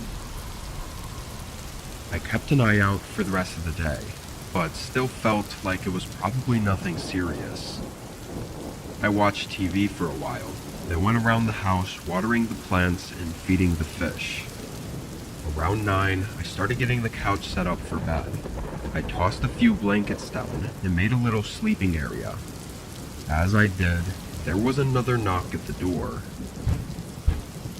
I walked over, more confused than anything, but was immediately unnerved to see the same guy outside the door. This time, I didn't open it. Hey, what do you need? Can you come back a different day? I yelled through the door. I watched as the man listened and stared at the door like he was thinking, but instead of responding, he just walked away again. I made sure the door was locked before going back to the couch. It was then that I definitely should have called the police, but for some reason I really didn't want to. Especially being at someone else's house, I was worried that this was all just a misunderstanding. Not to mention, the guy hadn't actually done anything yet. I would just have to explain that he came by twice and stood at the door. It kind of sounds silly, honestly. It definitely woke me up though, and I didn't feel comfortable going to bed right away. I stayed up on my phone and had the window curtains open so I could see if he walked up again. I probably waited for a good 2 hours before my eyes started getting heavy. I did one last check out the windows before closing the curtains and getting ready for bed. I brushed my teeth, then hopped in the shower to quickly rinse off. By the time I got out, dried off, and went back downstairs, it had been less than 10 minutes. I went around and turned off all the lights, and before getting in bed, I figured I'd do one last check out the windows, just to help me sleep easy. I looked out, seeing nothing but trees swaying in the wind, and the empty road in front of the house. I stepped back, and as I went back over to the couch, my eyes drifted toward the front door, catching something off. The lock was sideways. I walked over, thinking I was seeing things wrong, but no, it was unlocked. I was completely certain I'd locked it, not even a doubt in my mind. I froze up for a second before I felt adrenaline surge through me. I turned around and crept over to the couch to grab my phone that I left on the end table, but it wasn't there. Someone had already taken it. I didn't stay a second longer, grabbing my keys and running out the front door. I used the emergency button in my car to call 911 as I pulled out of the driveway and parked further down the road to wait. When police pulled up and searched the home, they found the man, the same one that came by twice, sitting in one of the spare bedrooms.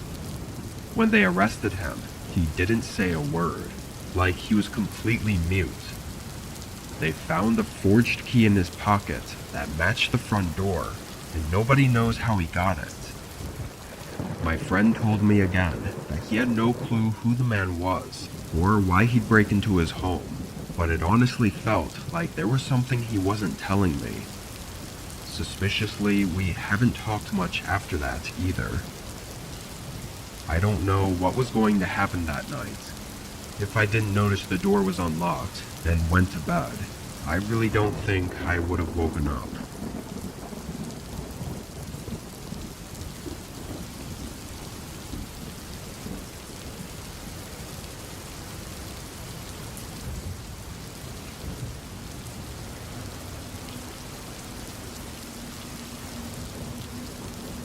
It was a normal night after work, getting home at 10.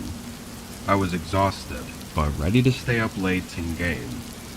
All my buddies worked early tomorrow, so I was just playing solo and relaxing.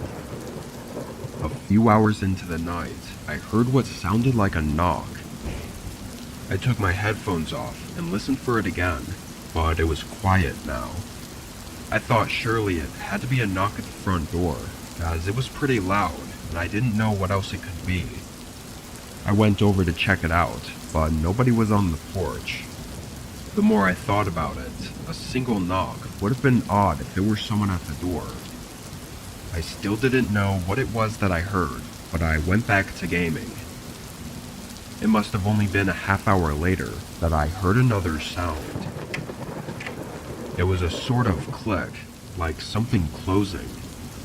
I immediately took my headset off and looked behind me. Again, the house was quiet now. I got up and did a walkthrough of the house. I didn't thoroughly check every inch of the place. I was just trying to spot any obvious signs of what I'd been hearing. The house was fairly old, so usually I chalk these things up to being the aging wood. After checking around and not seeing anything, that's exactly what I did, and I went back to my desk. I was still a little hesitant to put my headset back on, but eventually I did anyway. Only a couple minutes later though, a reflection suddenly moved across my computer screen. Maybe it was a shadow, I don't know, but I jumped up and spun around. This time, it was almost like I knew, without a doubt, that someone was inside my home, and had just walked somewhere behind me. My desk was in the living room, so there was a long hallway behind it, with 3 separate rooms, and at the end was the front door. I took a few seconds to recollect myself, and think about which way the reflection moved across my screen, and realized it had moved from the left side of the hallway to the right side. There was only one door on the right, which was to my bedroom. It felt like in that moment, the silence of the whole house was deafening, making each second pass feel more and more terrifying, knowing almost for sure that someone else was in that room. I decided my best bet was to just run for the front door and hope whoever was in the room didn't jump out at me. After a few seconds, I forced myself to move, running down the hall and through the front door. I heard nothing as I fled the house. I called the cops and waited outside for several long minutes. They went in, and I still couldn't believe it when they pulled a man out the front door. I knew someone had broken in, but actually seeing it was really unsettling. He looked around 55, but was very large. His face was uncanny, with wide, bloodshot eyes and a disheveled beard. Even worse, they found 2 knives on him. It seemed he had no particular reason for choosing me as a victim of whatever he was trying to do, which I guess was supposed to make me feel better, but honestly, it didn't. It just means he was completely insane and would have done anything without hesitation had he had the chance to.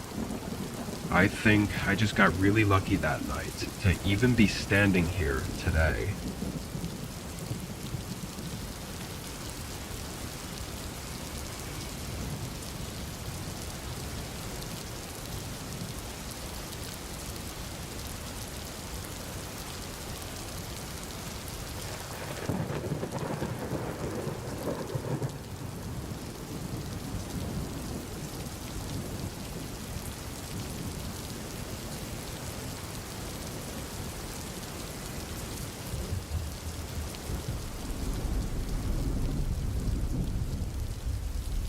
I had gotten home from work about an hour ago and was hunkered down inside for the night, sitting on my bed and watching TV. There was a storm outside. We don't usually get too many big thunderstorms around here, so nights like these always had me a bit nervous. A little bit into the storm, I heard something below me, like downstairs in one of the rooms. I thought it was just a house creaking, but feeling uneasy, I got up and checked anyway. There was nothing, so I filled up my water bottle and went back up to my room. I felt like I was only upstairs for another few minutes before I heard something again. It was a sound I was actually very familiar with and instantly recognized as one of my lamps in the living room falling over. I know it's weird how specific that is and how I'd know that, but the lamp was very unstable and would often fall if bumped into, and the spot I had it in, I'd bump into it pretty often. However, even though it was wobbly, it had never fallen over on its own before. I got back up and went downstairs to the living room, seeing the lamp laying in the middle of the room. I walked over and picked it up, but something just didn't seem right about this. The storm wasn't shaking the house very much at all, so the lamp falling over on its own just didn't make much sense to me. But I almost just had to assume that that's what it was, because there was nothing else to tell me otherwise. Even then, in my gut, I knew that that wasn't the case. I checked around the bottom floor for anything else, but eventually went back up to my room. I turned down the volume on the TV and listened to the storm a bit closer. Maybe it was worse than I thought. It was shaking the house. I was up there for a while longer, say 45 minutes, when I felt like the rain got louder all of a sudden. Maybe I didn't notice it before, but it sounded different, almost like it was in the walls. I'm not sure how to describe it, but I knew it was off. I opened my bedroom door and could immediately hear it more clearly, coming from downstairs. So I walked down there and tracked the sound down the hallway. At the end, near the kitchen, there was an awkward door to a storage closet that I knew had a window in it. I could hear the sound of rain pouring down from behind the closet door. I felt the anxiety build up in me as I opened it and saw the window wide open. Water was puddling on the boxes below the window, and rain was slapping against the windowsill. It had been at least 6 months since I'd last been in this storage closet, but I knew for sure I would have never touched that window, let alone left it open. I shut it to block out the sound of the rain, then faced the rest of my house, terrified and literally shaking. I had made the mistake of leaving my phone upstairs on my bed, so I could either run up and grab it, or just run out of my house. I was honestly so scared, I couldn't think straight. I carefully and quietly got my car keys from the kitchen, then started to slowly walk down the hallway toward the front door, hoping if someone was in here, they wouldn't hear me. We got about halfway there before a sudden burst of footsteps sprinted down the upstairs hallway right above me. They were going toward the stairs, and in a panic, I ran right to the front door. I could hear them getting close to the bottom as I ran out into the rain. I got into my car, backed out, and drove away without even looking back. I was able to dial 911 through my car. The officers found nothing but an empty house when they got there. Looking further into it, the wall in the closet that had the window ran along the end table that had the lamp on it. So likely the vibrations from trying to bust open the old window knocked over the lamp. Whoever had broken in didn't leave any clues on what they broke in for. It seemed like they had found somewhere upstairs to hide and were probably waiting for me to go to sleep before doing whatever they were going to do. Whether that was to rob me or what, I don't know. It's still really disturbing knowing there was someone walking around my home right outside my bedroom door that night while I was just sitting in my room watching TV. Even now, I randomly get unsettled when just hanging around my home, feeling like I'm not alone.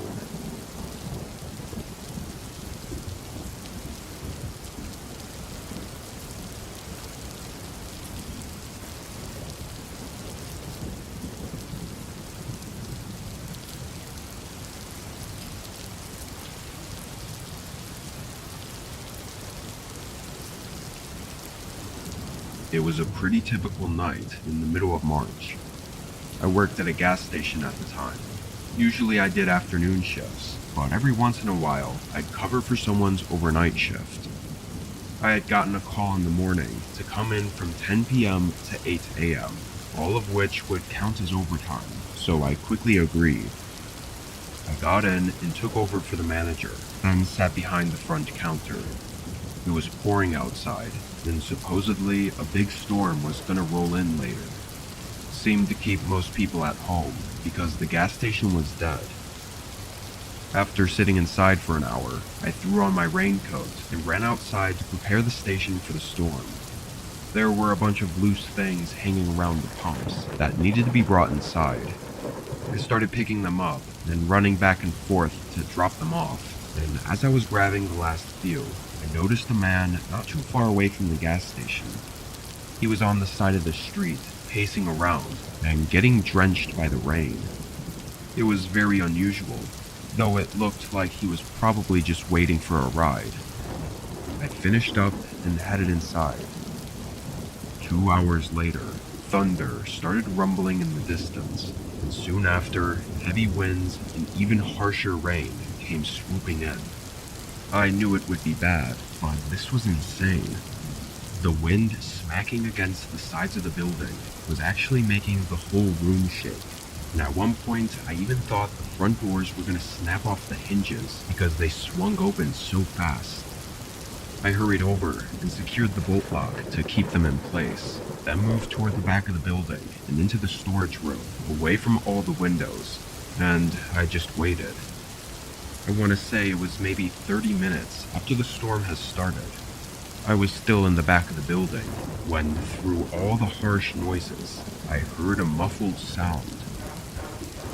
It wasn't until I heard it multiple times that I realized it was someone banging on the front doors.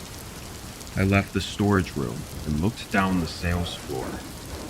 There was someone outside, looking in at me and hitting the doors repeatedly. I hurried over and unlocked it, thinking he was in trouble and needed help. He quickly ran inside, and I closed and locked the doors behind him. The man was soaking wet and had pools of water draining from his jacket and spilling onto the floor. He didn't stop to thank me or explain himself. He just kept walking, back and forth, pacing across the floor. It was the same man I'd seen outside earlier. Had he been out there the whole time? It had been over 2 hours since I'd seen him. I tried asking if he was okay, and if I needed to call for help, but the man just kept pacing the floor with this blank, hollow look in his eyes. After watching him for a minute, I got really uncomfortable and started to walk to the front desk to call the police. As I picked up the phone though, his eyes snapped at me and he stopped walking. It was then, as we looked at each other, that I noticed his hands were cut, like right on the knuckles. They were bloody and bruised.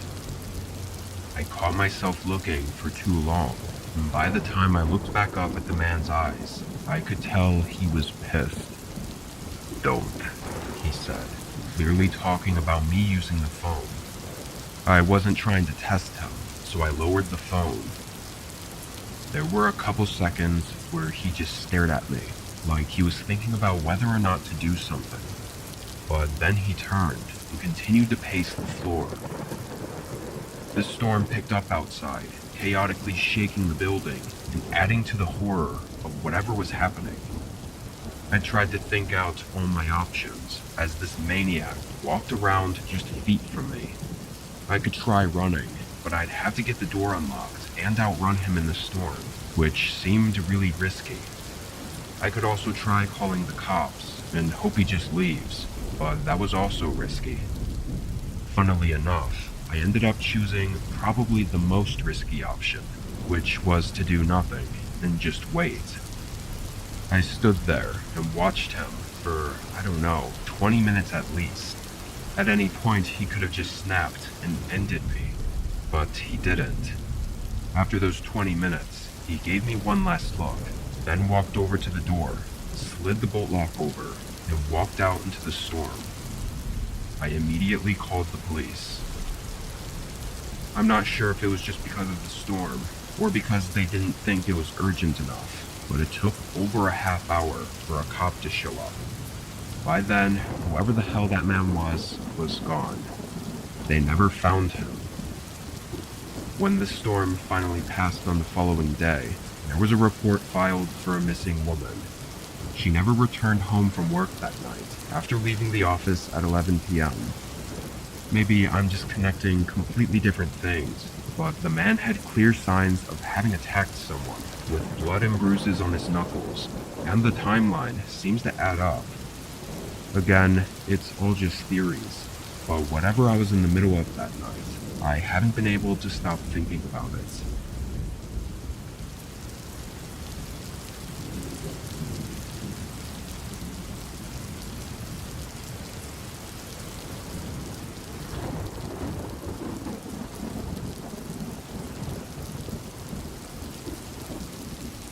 I was driving back from a late shift at work.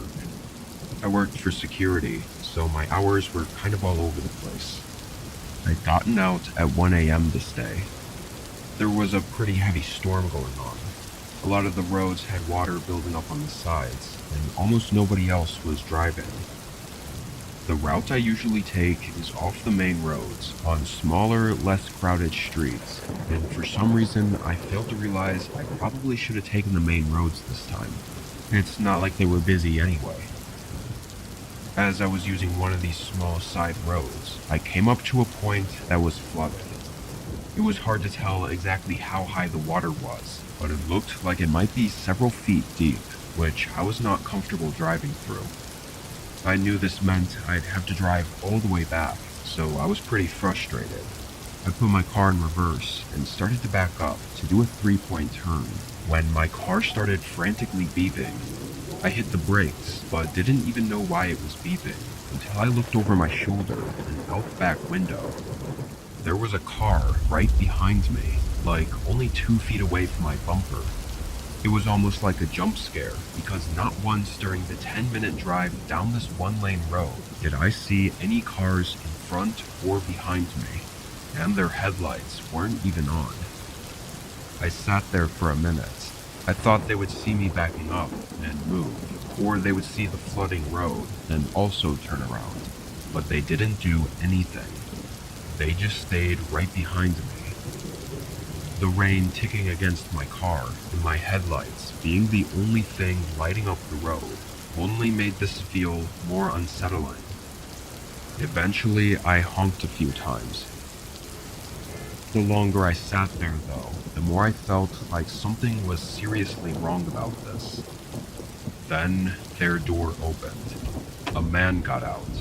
He wore black clothing and had a hood covering most of his face. He came up to my window and knocked on it a few times. I didn't open it. The man didn't say anything. He just continued to knock on the window. This was so unusual and creepy, being that he was standing out during a storm on this empty road. I genuinely thought he had to be drunk or something. I decided to put my car in drive and try to inch forward, careful not to go too far into the flooded section. But the man followed right along my window. At this point, I was almost sure he was drunk. The way he was acting, not having his headlights on. I mean, he had to be. I was still nervous, but I thought I'd figured it out. Then, completely out of nowhere, someone knocked on the other side of my car. It was another man, wearing the same sort of clothing, and behind him, I could see another figure approaching my car as well. I was stunned for a second, but realizing I was running out of time, I moved faster, being less careful about the flood and just trying to turn my car around as quick as possible. There was a moment where my car lost traction for a whole 3 or 4 seconds, and I thought I had gone too far, but by some miracle it came back to me. I managed to get around them and drive away. Obviously, once I was back on the main road, I called the police. They drove down to the scene later that night, and oddly, the car was still there, right by the flood, but none of the men were there. They were able to trace the car's owner down to some random dealership hundreds of miles away that it had apparently been stolen from months ago. I don't really know what happened on that road, or how close I was to something horrible happening. I probably will never know.